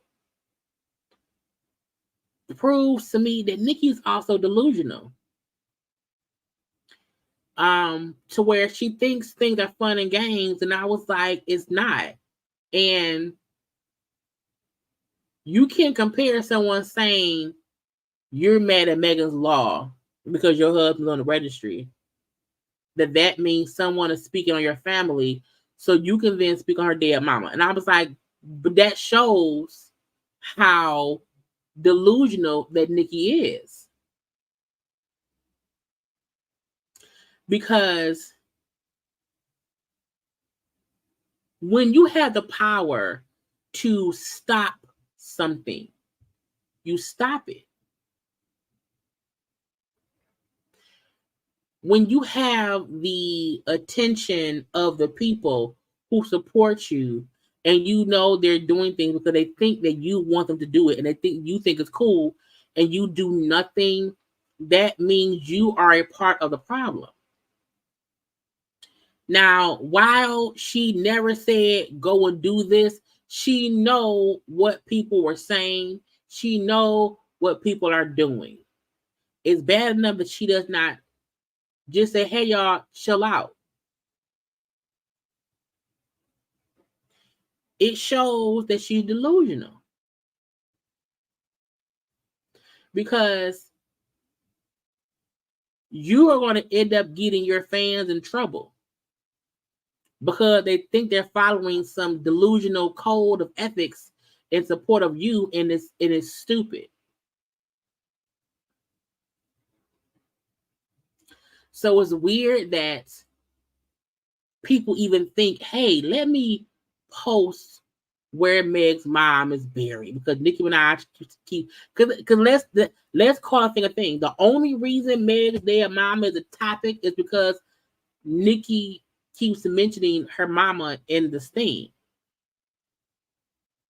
No one would have pulled up Meg's mama's grave site if it was not for Nicki dead mama in the damn chorus of a song.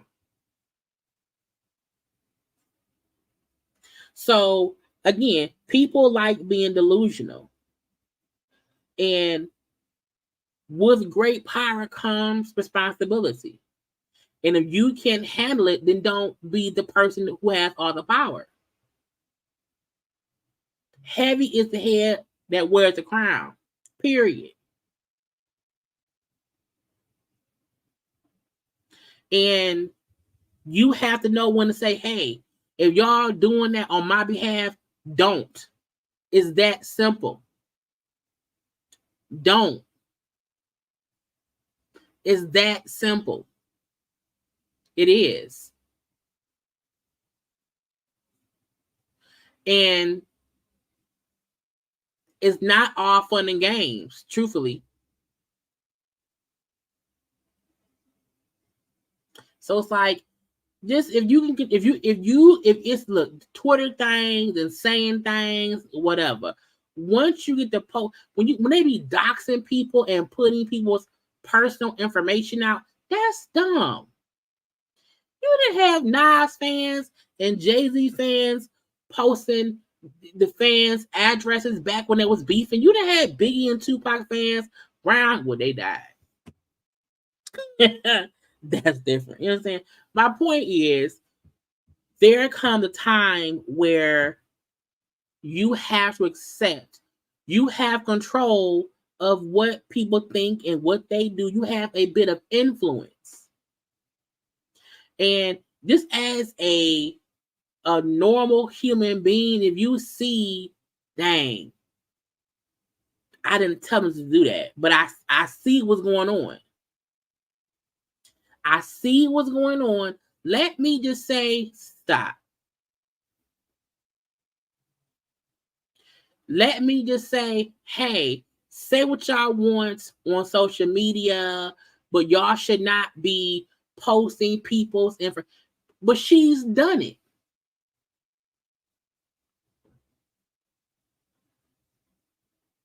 But again, y'all be around here trying to support Nicki because, Lord forbid, she's innocent. She didn't do it. It's the fans. It's not Nicki. Whatever. If you don't understand that people should use their influence for good, then keep being crazy people, not caring that people around here giving folks information out. So I said what I said. Okay. Where is it? Well, for one, Meg is also going on tour. Meg was on Good Morning America. Okay. I think it was GMA. News. Oh, we're having the tour this year. The Hot Girl Summer Tour is going to be 2024 summertime. I feel like I've never been able to be outside doing my own thing during the summer, like since like 2019. So this is going to be the first time that I drop an album on time for the summer. I do want to give the hotties the Megan Thee Stallion experience. I think that's great. You know, I think a lot of people don't understand that COVID stops a lot of things, a lot of touring, a lot of concerts. You know, Meg was also tied up in the beef with 1501. She was not able to put out a lot of work. So a lot of her albums got released late. And, you know, I feel like, you know, it's a good thing her saying, like, for my fans, not for my people who don't like me, but for my fans, I will have a Hot Girl Summer Tour. I will have an album out that, you know, I can be promoting. But she also has her old songs as well. You know, and for those who like her, you know, you can see her. If you don't, then don't. You know what I'm saying? I think Meg, we've seen Meg put on great shows. Between her endurance, her dancing around, her rapping, I do think it would be enjoyable for the hotties. And no one can negate that she has a fan base. And again, you can't compare Nicki, who's been around for 20 years, to Meg, who's just getting started. Okay, so I am excited for her because, again, I'm for supporting those who need support. Period. You know what I'm saying? I'm for supporting those who are trying to live their life, be happy with what they're doing, and be an artist. You know? Points blank, period. What else do we have? I can't remember. What's on the thumbnail? I think we got Quad and them. Yeah, so we have to do Quad and them. So, cause I think that's all I wanted to do on there. Child, because again, thank God that, you know, Megan did not respond. Thank God that Nicki has been, you know, chilling out and not saying things. I I feel like that means that in like by next week, we should be done, you know? So we shall see. Child, well, I'm gonna do choir first. Well, I'm gonna do a couple things first, okay? One, y'all know Heavenly was, first, because it's about 40 minutes. It's gonna be the end. Y'all take one more little second, y'all. This time, have a good time dancing with Tamar, okay? And like the video.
And we're back. Okay. Let's get into. I'm gonna do Heavenly first. Heavenly and what's that man name? What's that man name? Carlos. They do a little live. Be real good at that. A little live review of the show. They review Married to Medicine. I feel like they also may do some Potomac stuff. I'm not sure. Or whatever. I don't think so. I don't think so. Y'all know I have the two ones. I have one with Tamar by herself, and then I have one with, Nicki, Bishop Robbery, and also Lenny Kravitz. Okay. I do the Tamar one towards the end of the night, okay, to have a little water break, you know what I'm saying, a little breather, okay, but them Tamar dances. Anyway, Carlos and Heavenly were talking, and I found it funny because Carlos is always in everybody else's business. He's always asking questions for everybody else's shows, okay? Like, But what about your show? So y'all know that I do not watch Married to Medicine. I used to watch it, used to review it. I just am over the show, basically, or whatever. But I do see some clips on social media, okay? And I do know there are things going on. The reunion, which is taped, and Carlos was trying to get information about what happened at the reunion, and Heavenly put a little switcheroo and was like, let me ask you a question. And this is Carlos ducking and dodging shit, okay? They keep all parts. And y'all know how to speed it up a little bit, okay? I sped it up a little bit. But the parts that get brought up, that went on film. It wasn't filmed. So, you know what I'm saying? I ain't speaking on it, but it wasn't filmed, I don't think. Did Curtis show up at the reunion? Of course. Okay. All the husbands did. Again, Carlos asking question about the reunion of Married to Medicine. Did Curtis show up? Did all the men show up? Was all the husbands there? All of the husbands showed up, yes. Yes, of course. We all the husbands. How was Dr. G and Quad's conversations?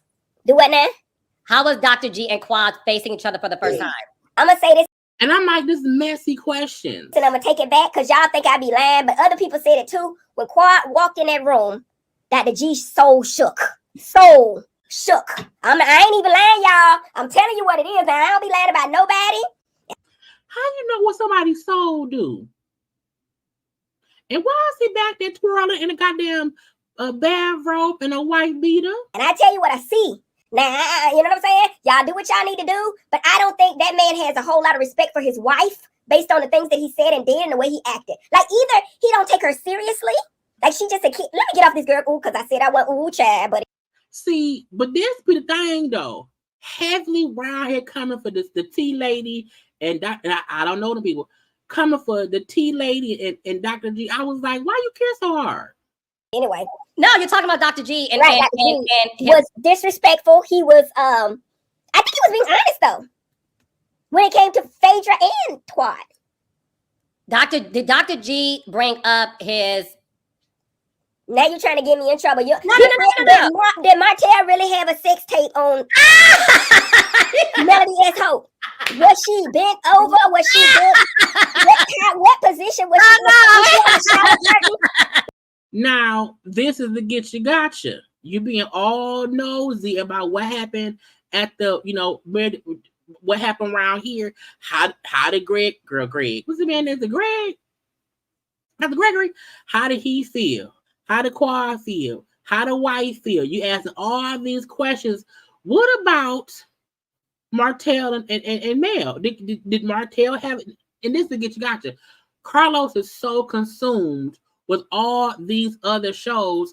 What about the fact that the main male star, one of the main stars of your show, was accused of trying to put out revenge stuff on people? Was it a shower curtain in there? What was it? Was she bent over a car? Going back to the reunion that we're not going to say much about. I want to get you in trouble. You know I love you. Again, he avoided it. You around here asking me about Quad and Gregory and Sweet Tea and if Curtis came and if Jesus came and is Juan coming? No, he isn't. Juan ain't coming. Jamal ain't coming. You know what I'm saying? Yes, ask Carlos about his shows. Even when Carlos interview people from his show, he don't ask the stuff that he know we want to know at all. Now, we still don't know if Martell is filming for the current season. I feel like, again, I said Carlos allowing Martell to still film is a travesty because that's why I always said he created the Martell monster, okay? And I said what I said. Now, Quad was around here, and Quad is on... She's hosting Fox Soul this week. Each week, girl, my eyes falling. Each week they have new people, and with the new girl, did I put the thing? I probably did not put the thing. Hold on, y'all. I don't think I put the thing in. Look at the intro.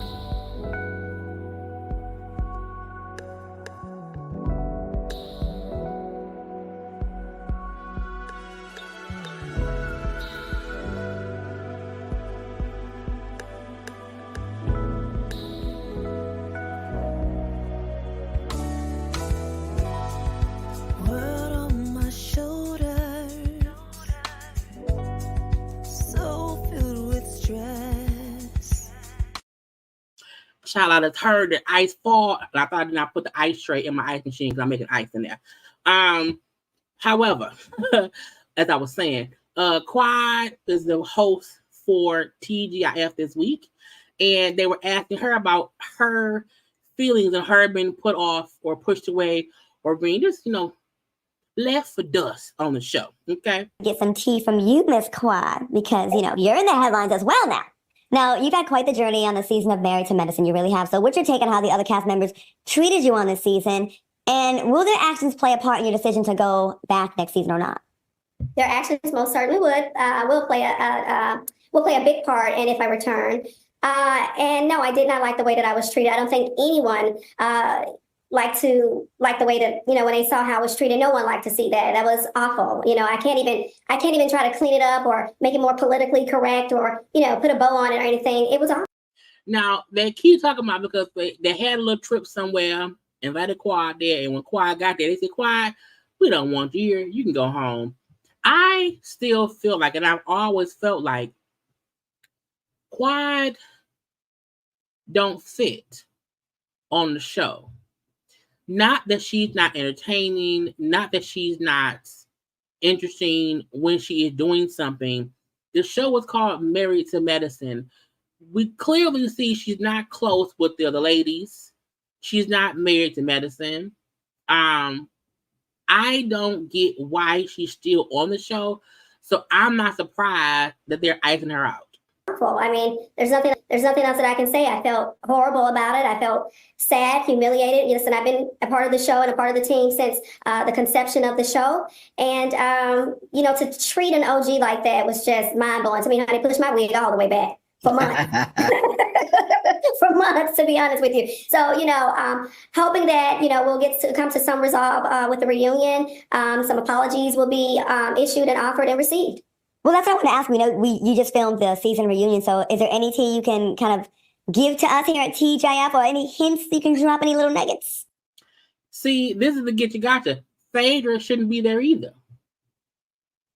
Phaedra should not be there. Because Phaedra ain't never been married to medicine. So Phaedra being there is worse than Quad, truthfully, in my opinion. Surprises. Lots of surprises. Lots and lots of surprises. Did anyone get out of their come on, chair? Quad. We need more than that. Who's surprising? Like, come on, give us some. Who gets into it? Like, who are you really mad at and probably won't be able to get over until time passes? I think, Al, which is a great question. I think I'm more disappointed than anything. And I just basically spilled my heart out to you in terms of why I was disappointed. Like, I just would have never thought that I would have been treated the way that I was treated, given the contributions over 10 years that I offered to the show. And I enjoy the show. I want the show to do well. I push for the show to get recognition, and which we deserve to have. And I think that we finally see it kind of unfolding, but damn, it's negative. You know what I mean? It's kind of been, I just don't think that what happened in Napa was indicative to who we are as a group of women. You know what I mean? And I also want to say this. I feel like Quad saying, what I've given to the show for 10 years and what we give and blah, blah, blah. To me, the Married to Medicine, the first 4 to 5 seasons, the show was really about people being married to medicine. It really was about the doctors, their wives, and their husbands, and the friendship between the ladies. I feel like once Quad got divorced, once they got Mariah off the show, to me, the show changed. To me, the show stopped being about being married to medicine. It became just a regular reality show, and this is the cast. It was no longer, even though we see they do, little medical things here and there. We've seen them take trips to handle medical situations. We've seen them, because they went, where did they go? I know for a fact, at least 2 or 3 seasons, we see when all the doctors go do something as doctors together, whatever. But what I'm saying is, Quad saying, for 10 years what I've given, I'm like, she ain't gave much.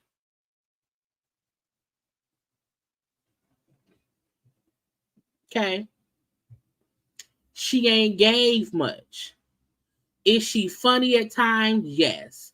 But what part of quad life do we see on the show? The last time I was watching, she was, and that was maybe a season or two ago, she wasn't giving nothing. I agree. They should have kept Anila. You want to know why? Because she was married to medicine. You want to know why? Her husband was entertaining. Hell, they could have kept Contessa and Dr. Scott, but they left to say their marriage or divorce in private. I don't know. You know what I'm saying? However, Married to Medicine is no longer the show that it started out to be. Mariah, we're gonna get to Mariah next. Mariah was Married to Medicine. It was her show. Everybody around here was given for the sake of being married to medicine. Producers of the show was trying to have a regular reality show. They no longer wanted to be really about being married to medicine. We knew that, and in my opinion, when they kept Quad, brought on Phaedra, let Contessa and Anila go, there have been other doctors and their doctors' wives that should have stayed because it was the premise of it. No one had an issue with Anila. No one even had an issue with Contessa and Scott. You know who had an issue with them? Quad. Her payments, how much she was paid. You know what I'm saying? It was that kind of stuff. Because Quad, to me, has Quad's time on this show has ran its course.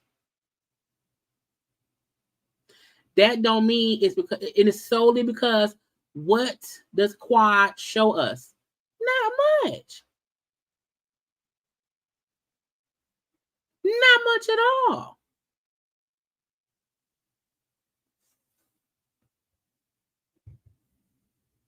I mean, and I think that if given the opportunity, I'm hoping that some people would have done things a lot differently. Because I know even myself with the Child, that's somebody's phone ringing on the live. whole resurrection thing, you know, I would have done that differently if I knew that it was about us having true, meaningful conversations and real heart-to-hearts. You know what I mean? But when I basically, when Phaedra and I decided to do the whole resurrection thing, you know, for me, it was said that this. When Phaedra and I decided to do the resurrection thing, when Phaedra and I sat around and made a decision to put me in a casket and wheel me down the aisle in a funeral home, what part of life is that?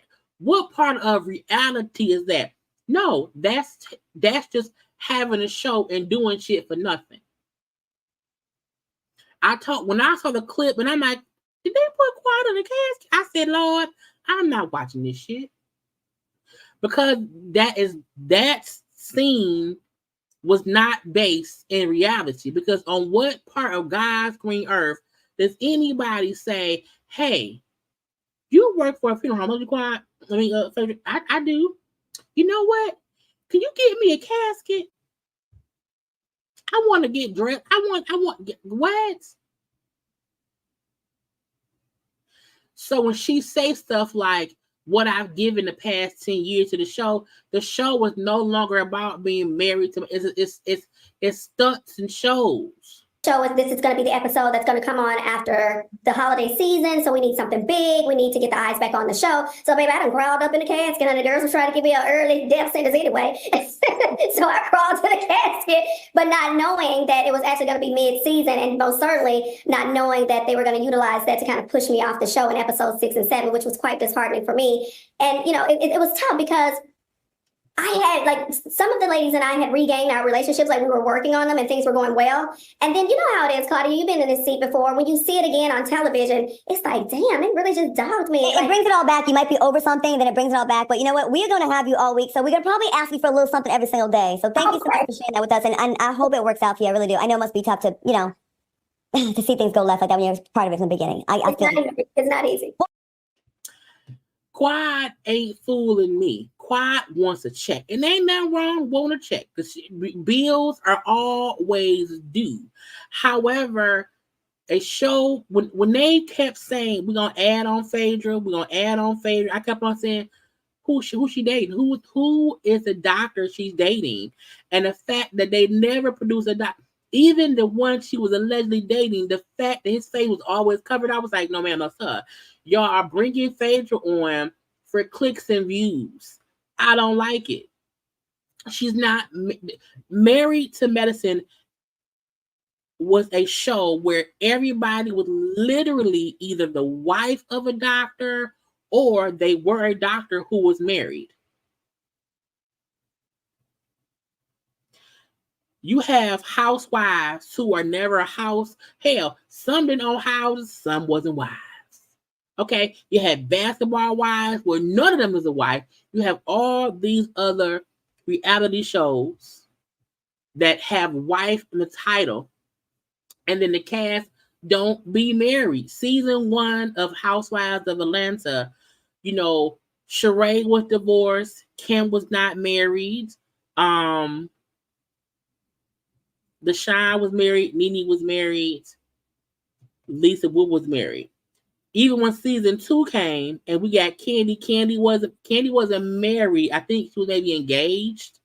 When Cynthia came on, Cynthia wasn't married. When Kenya came on, Kenya wasn't married, So I'm just saying in some of the white shows, I'm just saying shows I watch. I'm saying, but we have all these housewife, basketball wife type of shows where no one is with the whole cast isn't married. Married to Medicine had 2 requirements. Well, one or two. Either be married or be a doctor. That's it. That's all. And they kept the integrity for a few seasons. The reason that the spinoff of Married to Medicine was in LA, they didn't work. It's because they tried to get people, and it just didn't mesh at all. And the fact that people are not only not watching, but not reviewing the show, no one cares. No one cares because they move so far beyond what the premise. The reason we loved it, Toya may be aggravating, but as a wife of a doctor, she has a place on the show. Hell, even Quad was the wife of a doctor. Even when Quad and Greg got divorced, they should. And Mariah says her thing. Mariah said they should have kept them both on the show and showed what happens when you divorce. What does each person's first year being divorced look like? That's a part of still being married to Medicine because even the destruction of the marriage has to play out. However,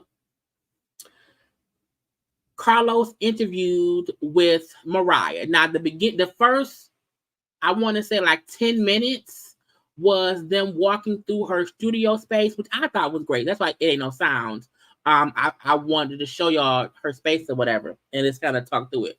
So we all know Mariah created Married to Medicine. It was her idea. It was her baby. It was her show. She pitched it. She did all the legwork. She got the show. It was like a bidding war between Bravo and TLC. She was going to do 2 separate shows to try to get 2 separate checks. She wanted to just produce a version called something different on TLC, but TLC was like, no, we want you on the show. And if we can't have you, then we don't want the show. So she ended up going with Bravo's deal. You know what I'm saying? Mariah, who they did push off the show, now has this amazing space that I feel like, I don't know if I could have sworn I was saving stuff and it ain't saved. It's making me mad. But she has a space. It is called Sleek Co-work Media and Event Studio. And it's in Georgia. It is like an event space. You can go and work and do this and do that. It's smart because it's like a monthly membership fee to where you can go and you can use it for like meetings.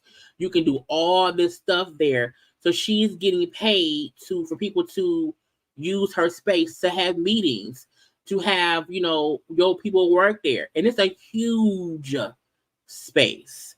And I said, this is how you show I may not be, way up here, but I'm around here working. Okay. I put my own money into my own thing. Like Carlos is coming to interview me at my workspace. You can film podcasts. She has a green screen. I was like, this is an amazing, it is decorated beautifully. It looked great. It's a space that people, because in Atlanta, it's one of the podcast rooms that she has set up that you can go and, record and all that stuff. It is a whole conference room area. She has her own office in there. It's a whole huge green screen room for folk to do green screens in. Like, smart, because in Atlanta, a lot of people do stuff in Atlanta. Hell, it's in Georgia, and when she said the city it's in a different city there. I can't think of the city name, but she said, I want this city to become like a media hub where this whole like block is full of stuff where folk can come here and get shit done. And she put her own money up. She's like, I bought the building, fixed it up, and I had this and that. And I was like, yes, do it. Because we've seen people, be pushed off shows and not doing this and not doing that.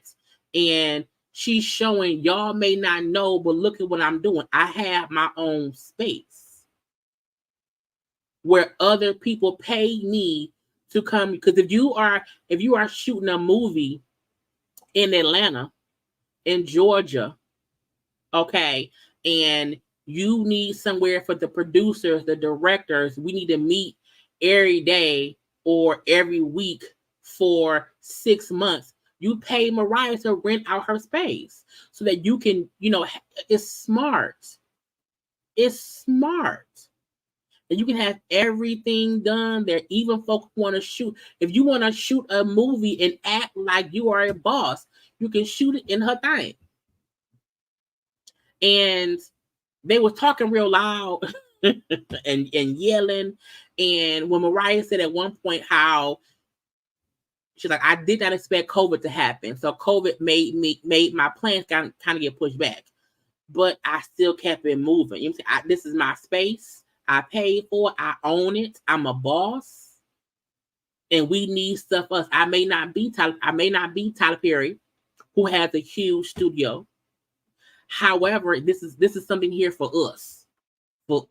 Okay? And I like Mariah. I also feel like she's been humbled a bit based on what she went through with Bravo in the show, because she feel like, okay, I never want to be in a situation. Come on, look at that.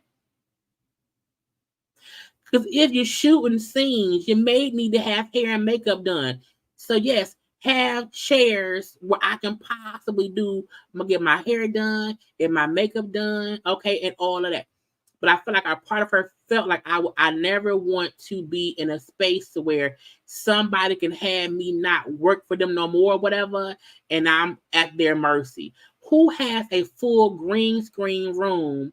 Because when people shoot shows, they have to shoot green screen separately. So think of all the shows that be filmed in Atlanta and they need to do green screens. You can do one right here.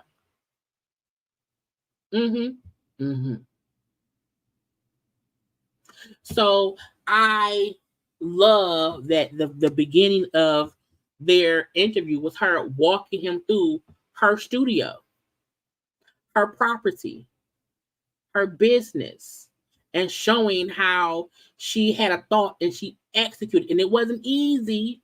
It took time and money and effort and sweat and tears. And child, the fact that she set up the space where the interview would be, and she decorated it, had the lighting set up, all that stuff set up, because why? It's a space. And it's also a great advertisement because you sitting up here doing an interview, okay, in my space. So Carlos King is going to interview me, okay? It's going to be on his channel. It's going to get thousands or millions or whatever amount of views. You know, why would I not shoot it in my, so that the backdrop is my business? She's smart because she also know if he gonna use me for a click and a view, because folks want to hear from me, I'm gonna use this to promote my business. We're gonna interview here.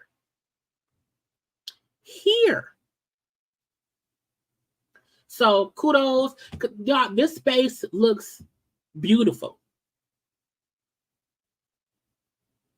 If you are a person in Georgia or wherever, you want to shoot a podcast, look, you can go rent a space, pay her a monthly fee to have a space to come rent and come there and do shit.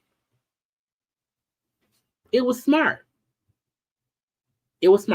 Now, the interview was about an hour long. It was a part one. It's a couple of things that I have for us to watch and talk about. But if you want to see the whole thing, y'all know, go to Carlos's YouTube channel and watch the whole thing.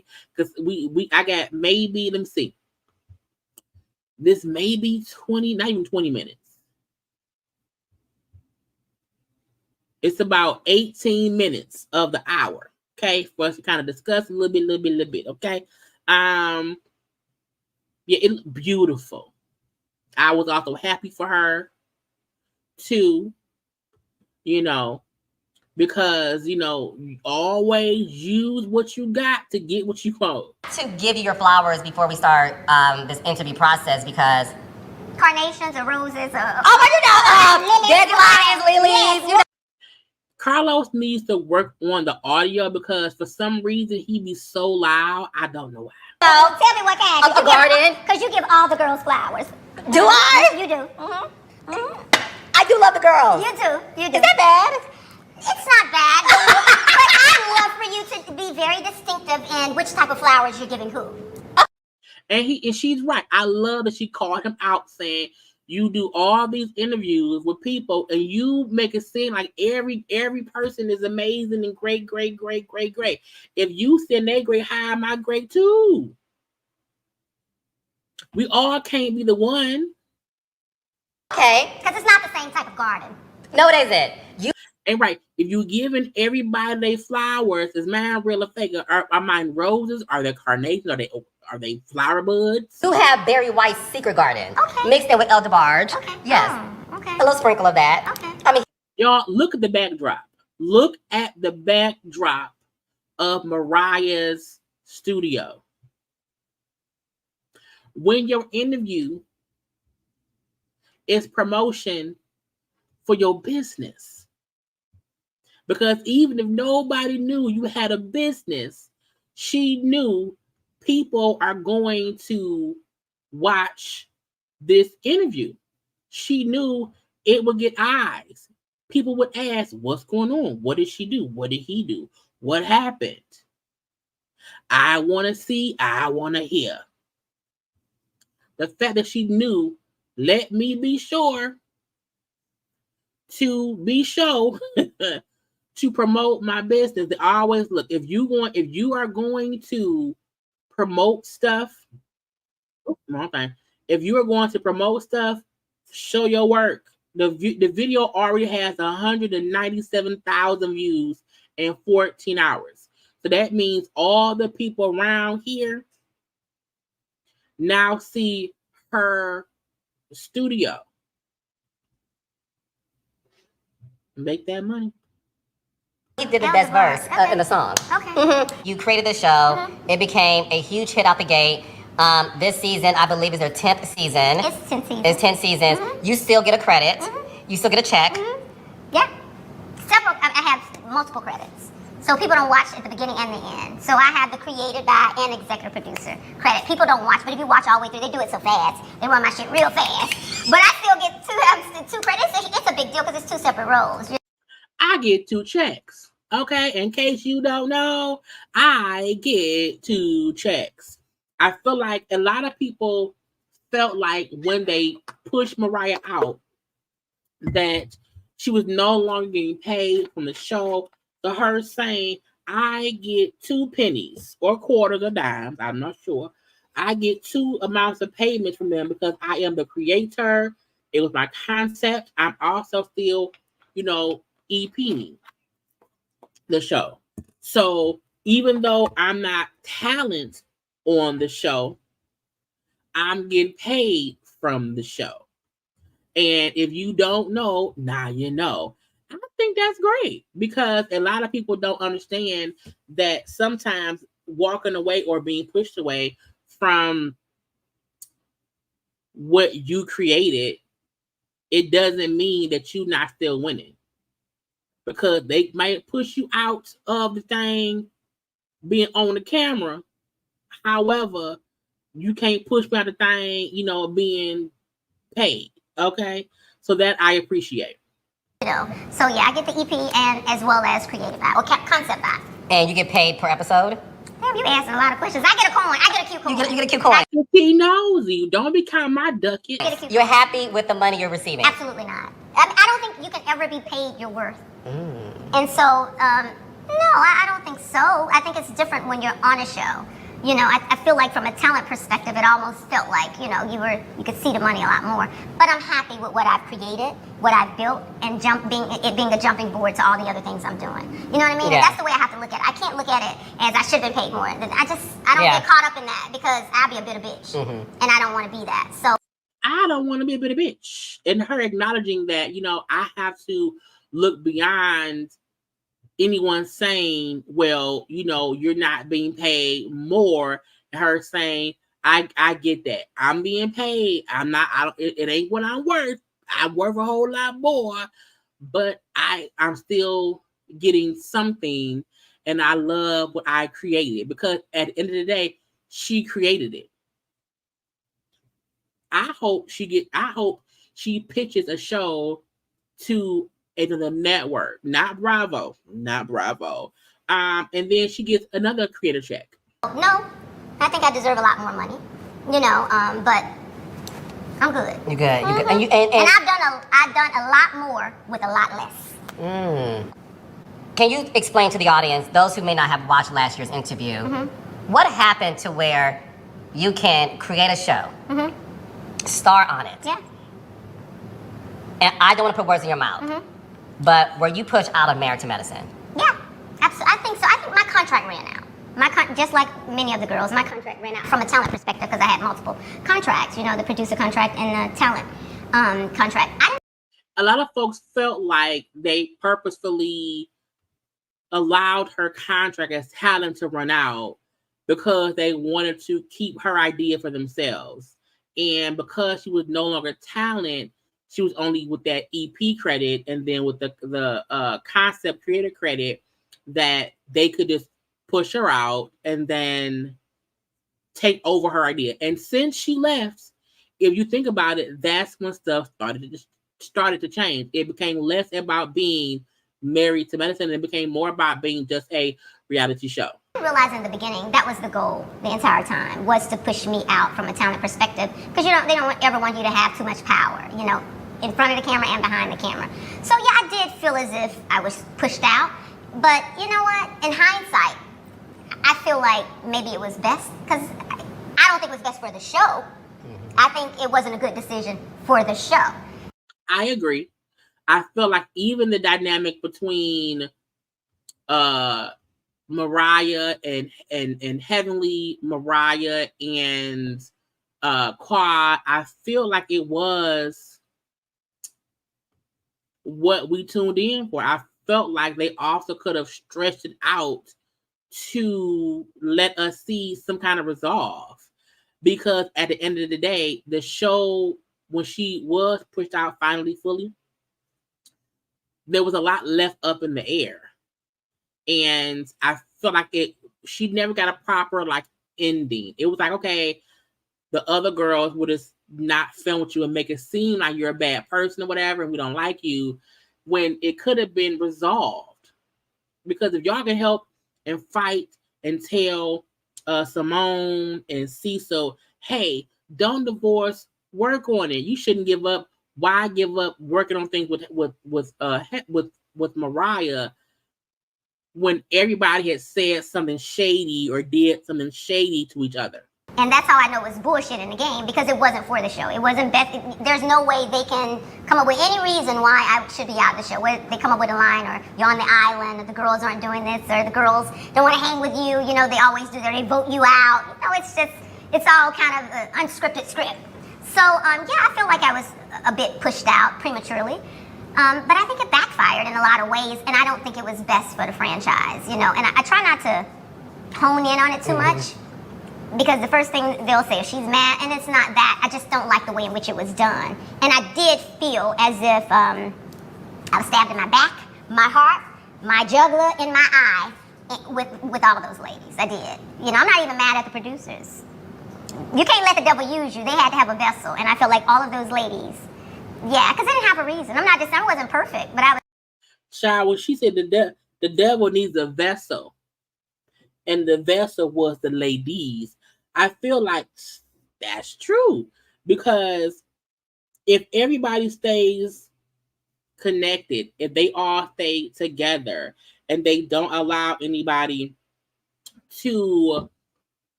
break up the cast, production can't force one cast member to be against the other.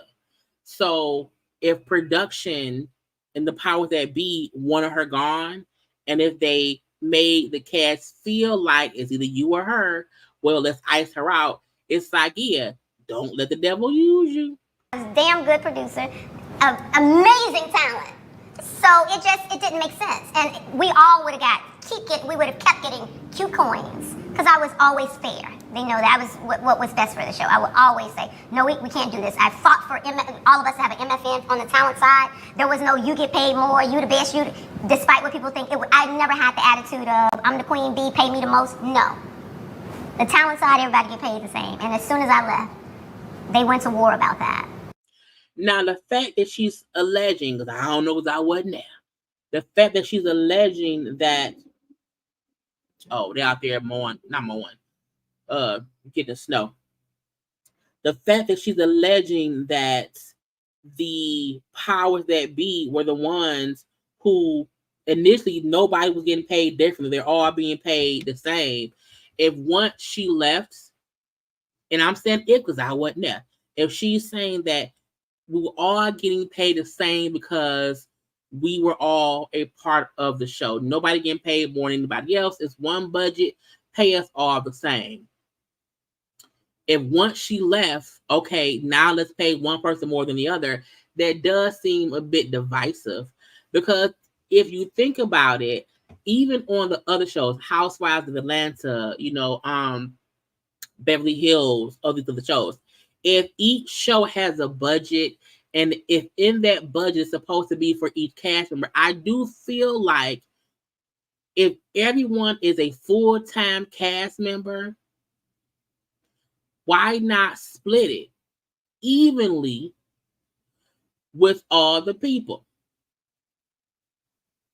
I'm just wondering, because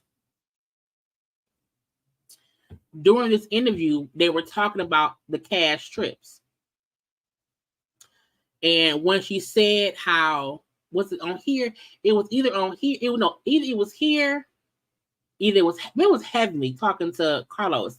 And they were saying how, Funky Dineva was first discussing how he knows one of the showrunners or someone on the show, and that person told him that the cash trip they went on to what's called Hilton Head or some head or whatever was a cheap trip. They wanted to go to Africa but they couldn't because it wasn't any money left in the budget. And I feel like if there's a budget, why would y'all not want to put on a good show? Like, why not split the money? Like, the fact that allegedly they were saying the reason they got rid of Anila and Contessa was to afford Phaedra. So I feel like you should never have to get rid of two people to pay for one person who ain't even married to Madison, you know? And even if, I feel like even if people feel like some cast does not perform as good as others, I feel like the pay disparity should not be much. Like, one person should not be getting $5 million and then the rest are getting $1 million. And I mean million.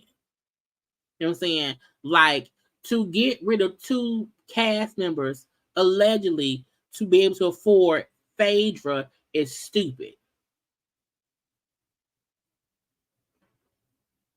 To me, okay? So she's alleging that once she left, how everyone being paid the same out of the same budget changed, and not everybody fuss about who making more money. Jackie gets paid more than Quad, or this person gets... See, I didn't want that, because I knew that there will always be a point of dissension, you know, because it's an ensemble cast. Yeah. And every season, somebody's going to rise. It's going to be focused on someone. And some, you know, it's just everybody get a time to shine. So, you know, I think they did a lot of things to me that it felt very personal. And it did feel a bit discriminatory. And nobody had my back. So, yeah, that kind of left a bad taste in my mouth. There were accusations from the girls that you would say things to them like, this show is called Married to Mariah. Yeah. Is that true? Yeah, it's true. So, but the other part of that they're not saying is all of the ladies knew that it wasn't them I was at war with. That I would say, yes, Married to Mariah, or they knew that I was fighting a much bigger war behind camera. Whatever you saw on camera, the real war was behind camera when the cameras went off, when the lights went off. So if I didn't tell my story, if I didn't call myself the Queen Bee, married to Mariah, people wouldn't even know I was an executive producer or creator of that show. Do you think those ladies would have told my story? Would they have? Now, that part I agree with. I feel like if her saying, I had to keep putting up and putting on and reminding people I made the show. Because if not, it seems like I'm just another cast member on the show, put on the show, not I'm the one who created it. I cast the show. I suggested, I picked the cast. I brought a show to Bravo because Bravo never told us that Mariah did. So her saying, yes, I was saying, you know what I'm saying, Married to Mariah, because I was around here just trying to boast myself up. And I'm like, hell, good thing, because they could have easily just iced her out and we could have felt like Mariah is jealous. It's like, no, she pissed off because it was her show. I had to tell who I was and stand up in the role in what I created, because nobody would have told my story. If I would have went with what they say, trust the process, if I would have trusted the process, it'll look like I would have been another doctor's wife that came in and out on that show. And they would have been happy with that. And they all knew it. You know, they knew what it was. So it was never against them. Like, think about it. When Quad and I we had a fallout, but it was just for real. It was just a girlfriend fallout. It became magnified. That's why to this day, she can't say what she said. I minimized her. No, they made you feel like we're 1 and 2. They made you feel a certain kind of way. You know, I might have made little comments here and there, but no different than anybody else. What did I call Simone Bucktooth? Like, that's in the big scheme of things, that's what y'all mad about? Not the Easter Bunny. Yeah, like, something like that. Like, for real, they can't, just petty. I do feel like Mariah, like, I don't think Mariah thinks she was an innocent bystander, as if she did not irk the girl's nerves. I don't think she feels like she wasn't pushing buttons. I do think she feels like I didn't do anything more or less than anybody else. I haven't said anything more or less crazy than Quad or Mariah or whoever else. Like, think about when Simone and when Simone and Toya was fussing, I think at the reunion of maybe season 2 or 3, and Simone called Toya like broken something, and it pissed Toya off. But I felt like because they will always be saying shady shit to each other, and they all did that. Simone has said shady things. We know Heavenly has. Toya has. Quad has. I think the only person who has not said direct shady stuff was Jackie, but Jackie's shade was just nice, nasty. So when Mariah says, "Don't act like I was around here saying and doing anything more or less than they all did." However, yes, I was saying it was my show because I created it, and because production and the powers that be was acting like I wasn't. I mean, it is what she created the show. The pressure cooker. Yeah. And obviously you're in these situations and you fight but you love hard and in the reverse.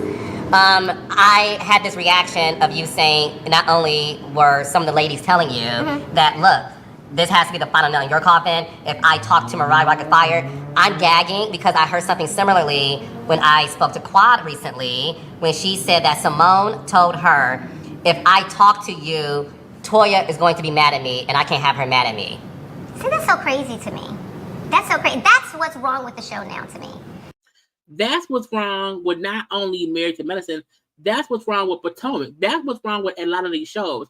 You have these cast members who then don't want to talk to the other people on the cast. So how can the show shoot? You know, I haven't watched the past 3 episodes of Potomac, but I've seen like clips.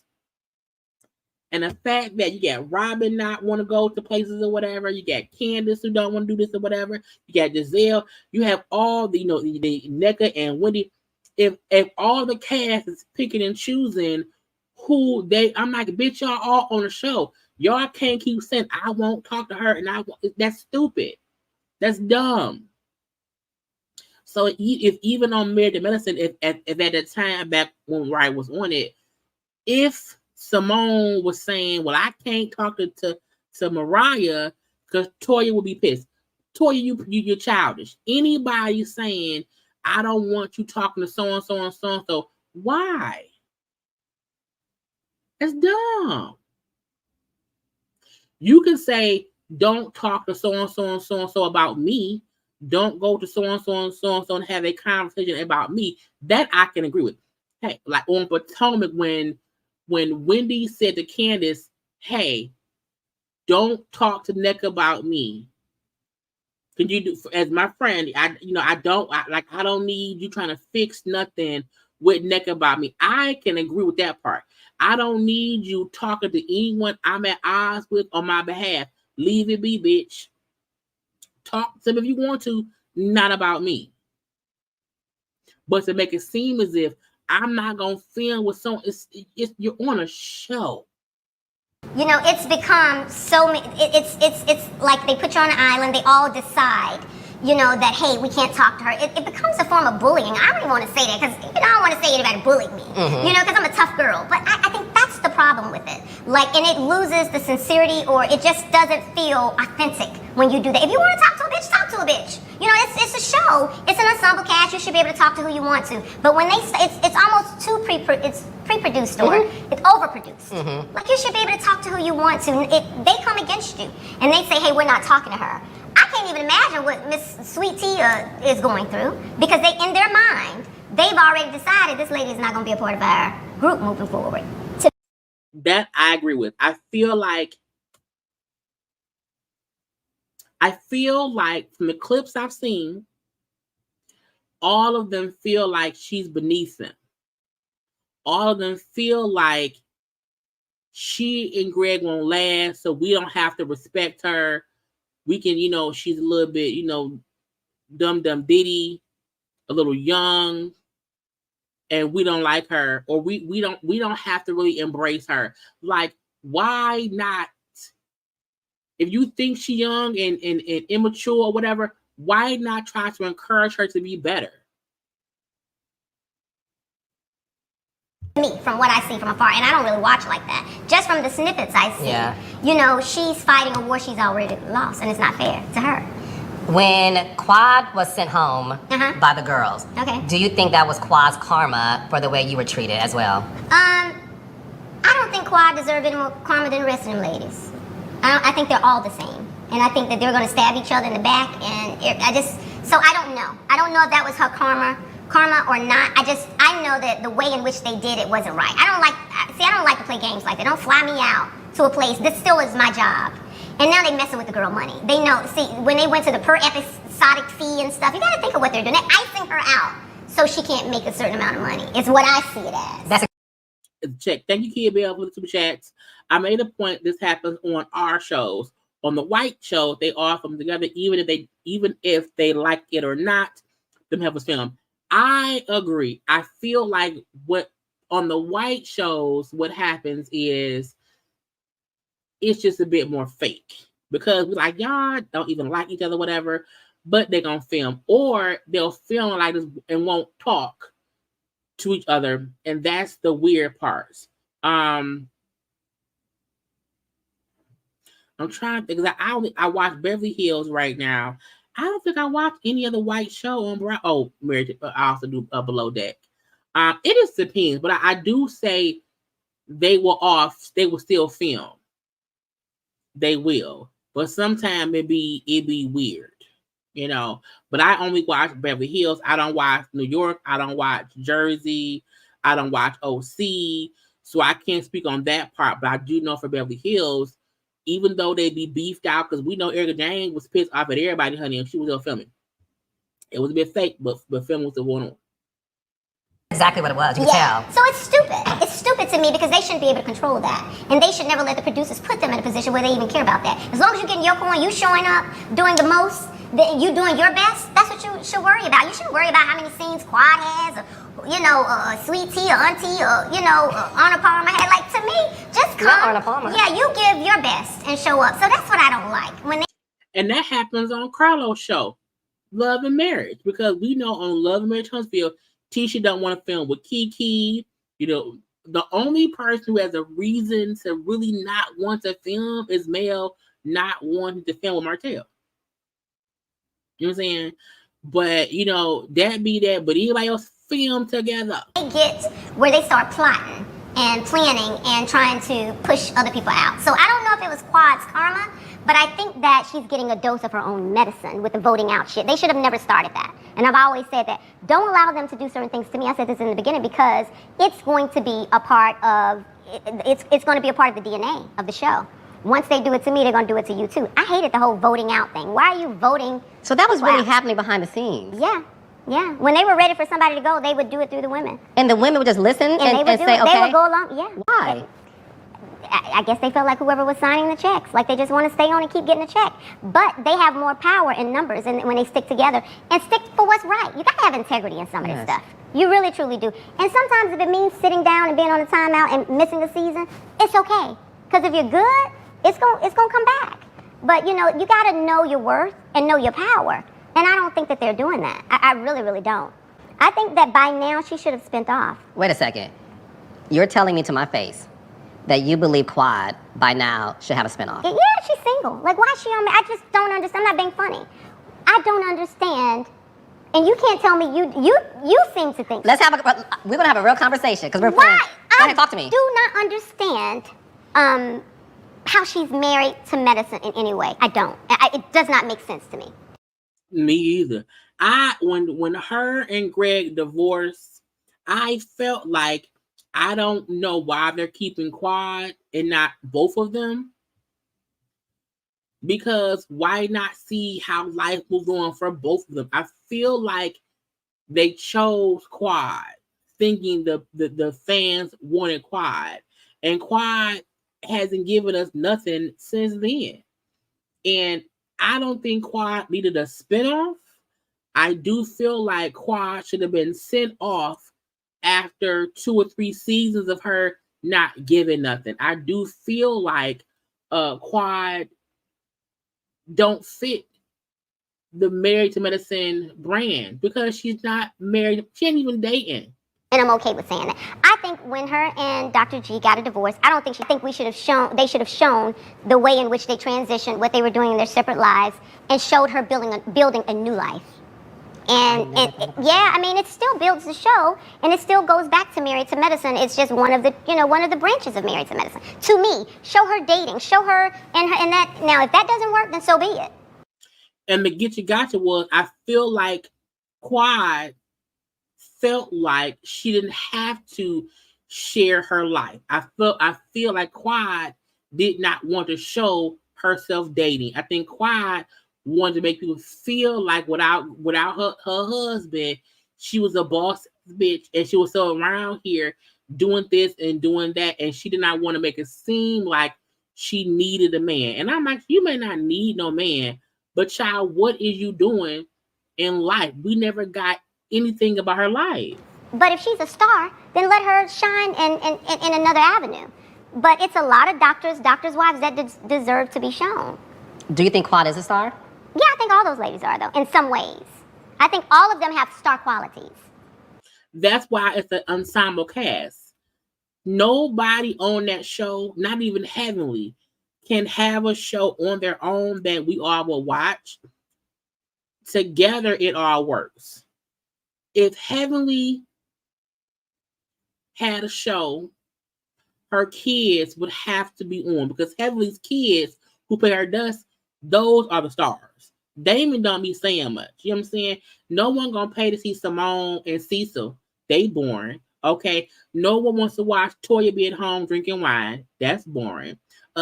We don't care about Jackie and Curtis and they tall love. That's boring. You know what I'm saying? And Quad in that big ass empty house by herself, that's boring. They work as an ensemble cast. None of them can sustain a solo show. Not even Quad. I think all of them have something that makes them shine. Now, can they carry shows? Maybe not so much. I was told that allegedly you were jealous that Quad was a breakout star, that you said something along the lines of, she's ghetto, how's she the breakout star? You guys had a dinner meeting at STK, got into a physical altercation, drinks were thrown, all that stuff, all because of this jealousy. So I think the most insulting part for me is that I was jealous of anybody on this show, that I gave an opportunity to. First of all, I'm a smart girl. I know what comes with an ensemble cast. Even though I hadn't produced a big show before, I knew what came with the territory. Believe you me, I did. I could have easily went on to Housewives of Atlanta and just been another star, been drama, and just been about myself or tried to pitch something about my show. I thought we all had stories to tell, and I thought that Quad and I definitely had stories to tell. Because I thought we were unique. I thought we came from Tennessee, in a sense of, that country girl. I just thought it was something different. I always expected her to blow up. So the fact that they started saying that was just crazy to me because I didn't think I wasn't the breakout star. I didn't think the other ladies I didn't look at it like everybody else did. So when they started saying that, it really threw me off. I feel like in seasons 1, in the beginning, I didn't see Quad as the breakout star. I saw the show as a breakout show. I had never felt like anybody was jealous of, at least not season 1. I do feel like after season 1, I do feel like Quad changed a bit. I also feel like I feel like Quad felt like she made it in a little bit, but I always felt like the first 2 or 3 seasons, it was a great ensemble cast. I didn't feel like anybody was a breakout star. I never was jealous or looked at her like that. You have to think that was my girlfriend. I wanted her to be on this show by any means necessary. She wasn't married and I cast her on the show. Did she marry Greg to get on the show? I can't say that. I don't know. I don't know why I don't know. You want to know why she married Greg? No, I'm just saying. I don't know. Greg was a nice guy. I thought he was nice, but she was married. She was dating my cousin, my first cousin, so I had nothing to do with the integration with her and Greg and them meeting or any of that. That's a get you gotcha right there. The fact that she's saying, I cast Quad on the show and she wasn't even married because she was my friend. who was dating my cousin. She then went on to marry a doctor and got on the show. That's tea right there. Because why would I want to cast someone who isn't married to medicine? Okay, I did it because we were friends. But she then went and dated somebody and got married to somebody who she quickly divorced, and that's it. So I really can't speak to that. I don't know. Is the show living up to your vision? No, not at all. I'm happy that it's lived 10 seasons. Yeah, I am. And I think that's a blessing. It is. But not at all. Not at all. I feel like what I brought to it, I don't know, it's not. They could do so much more. I think that they are doing well, and because The Housewives isn't at its peak, you know, but I don't know, it could do so much better. Married to Medicine should be one of the top shows in America to me. Absolutely. And has the potential to be that with the right producers. And a few of the people, a few of the cast, I think are essential. But some they could recast. And don't be afraid to bring in new blood. You can't. Child, look. I think bring back Anila. Bring back Contessa. Keep Toya. Keep Heavenly.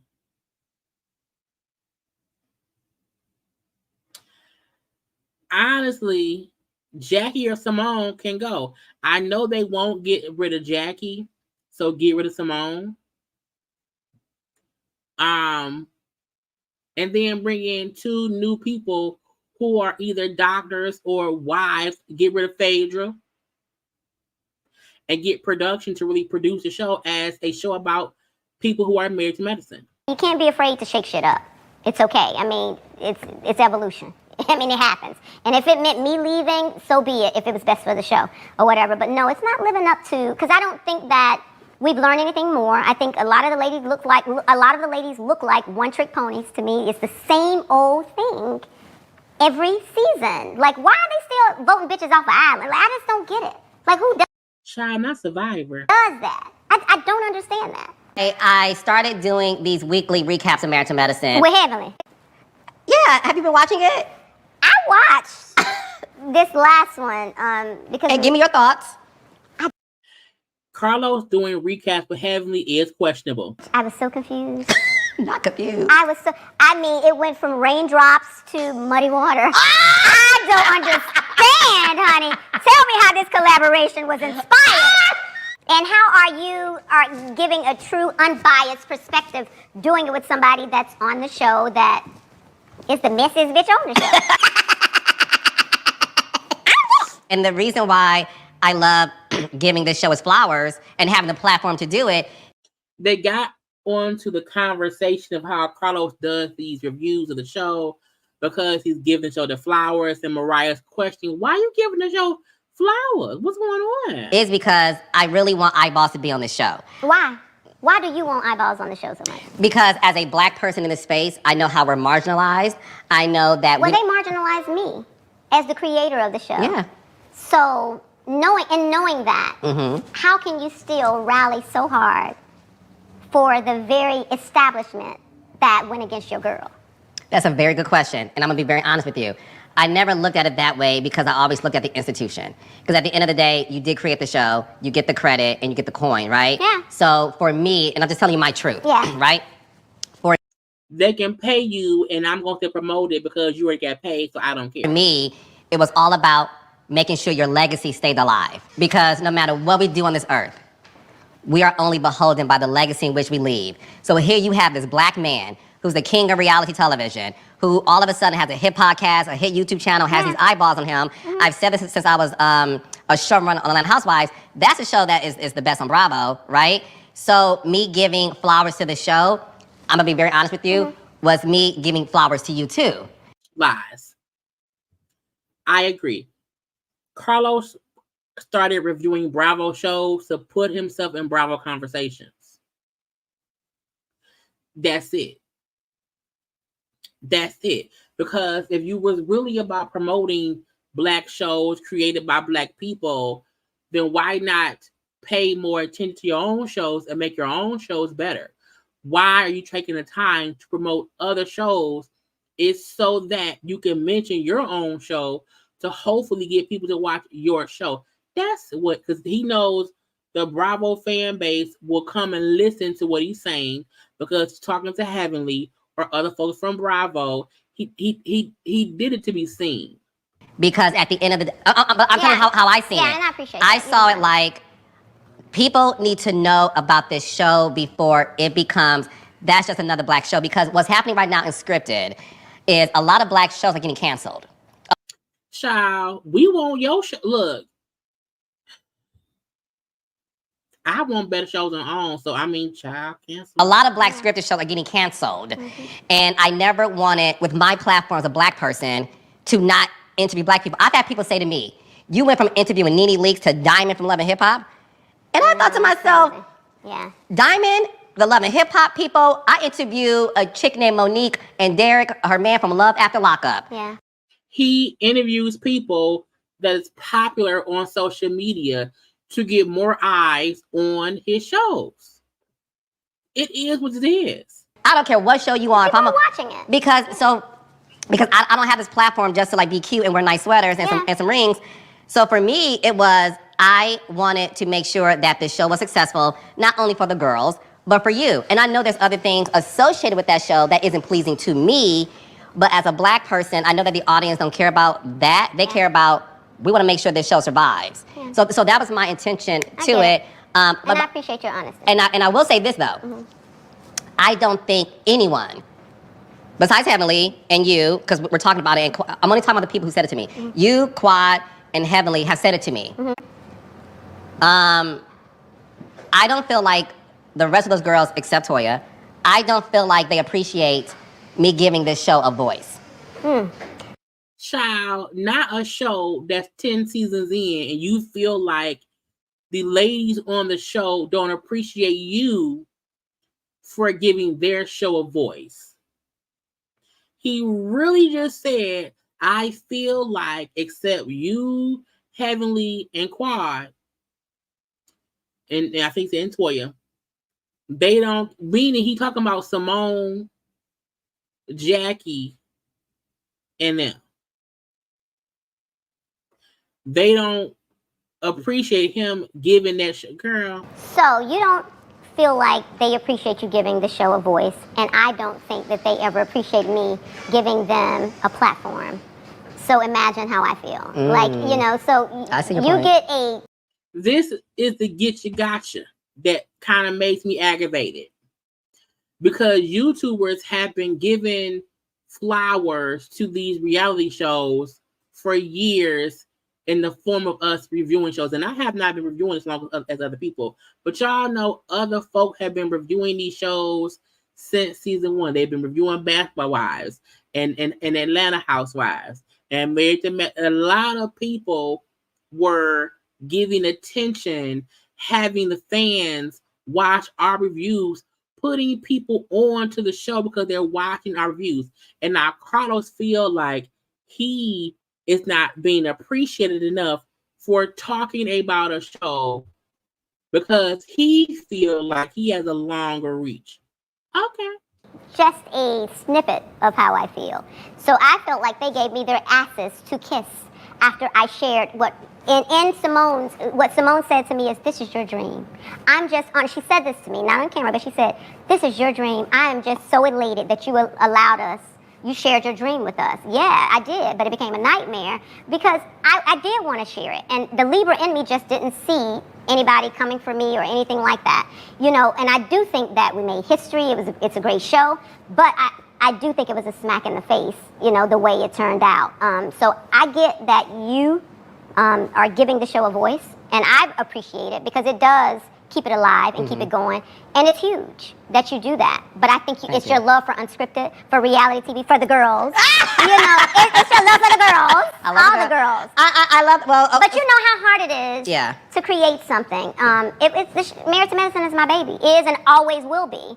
And they can't wipe me out of that. You know, it's history. It's my history. But, you know, to your point earlier, when you talk about legacy, I didn't want to leave my legacy with them, you know, saying I did drugs. I've never done drugs. I created I didn't like that. So that's not the way you take me out of my legacy. Not what this is also my children's legacy. It's about generational wealth and creating something where they can see years and be proud of. How can I be proud of something I created as being the first African American woman to create a show on Bravo, star in it, and executive produce it? How can I be proud of it and tell my children to watch when they're accusing me of drugs?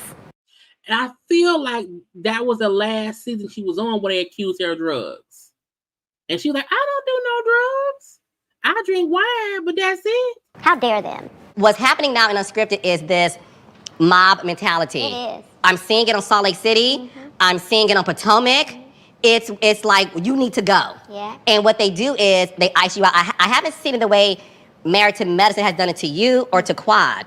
And what's interesting, they haven't done the same thing to Quad that they have to me. Yeah, no, it's definitely separate. No, it's definitely separate. But it's not the same. Right. No, and I wasn't trying to make it the same, just in terms of what we as the audience have felt. But that to me would be the destruction of the show. I think they're doing it more to Sweet Tea. I think they did it to Buffy. I think they kind of iced her out. Like, why is Buffy not? I like Janice. I like Buffy on the show. Like, think about it, because she went against Jackie? And I want to hear your opinion.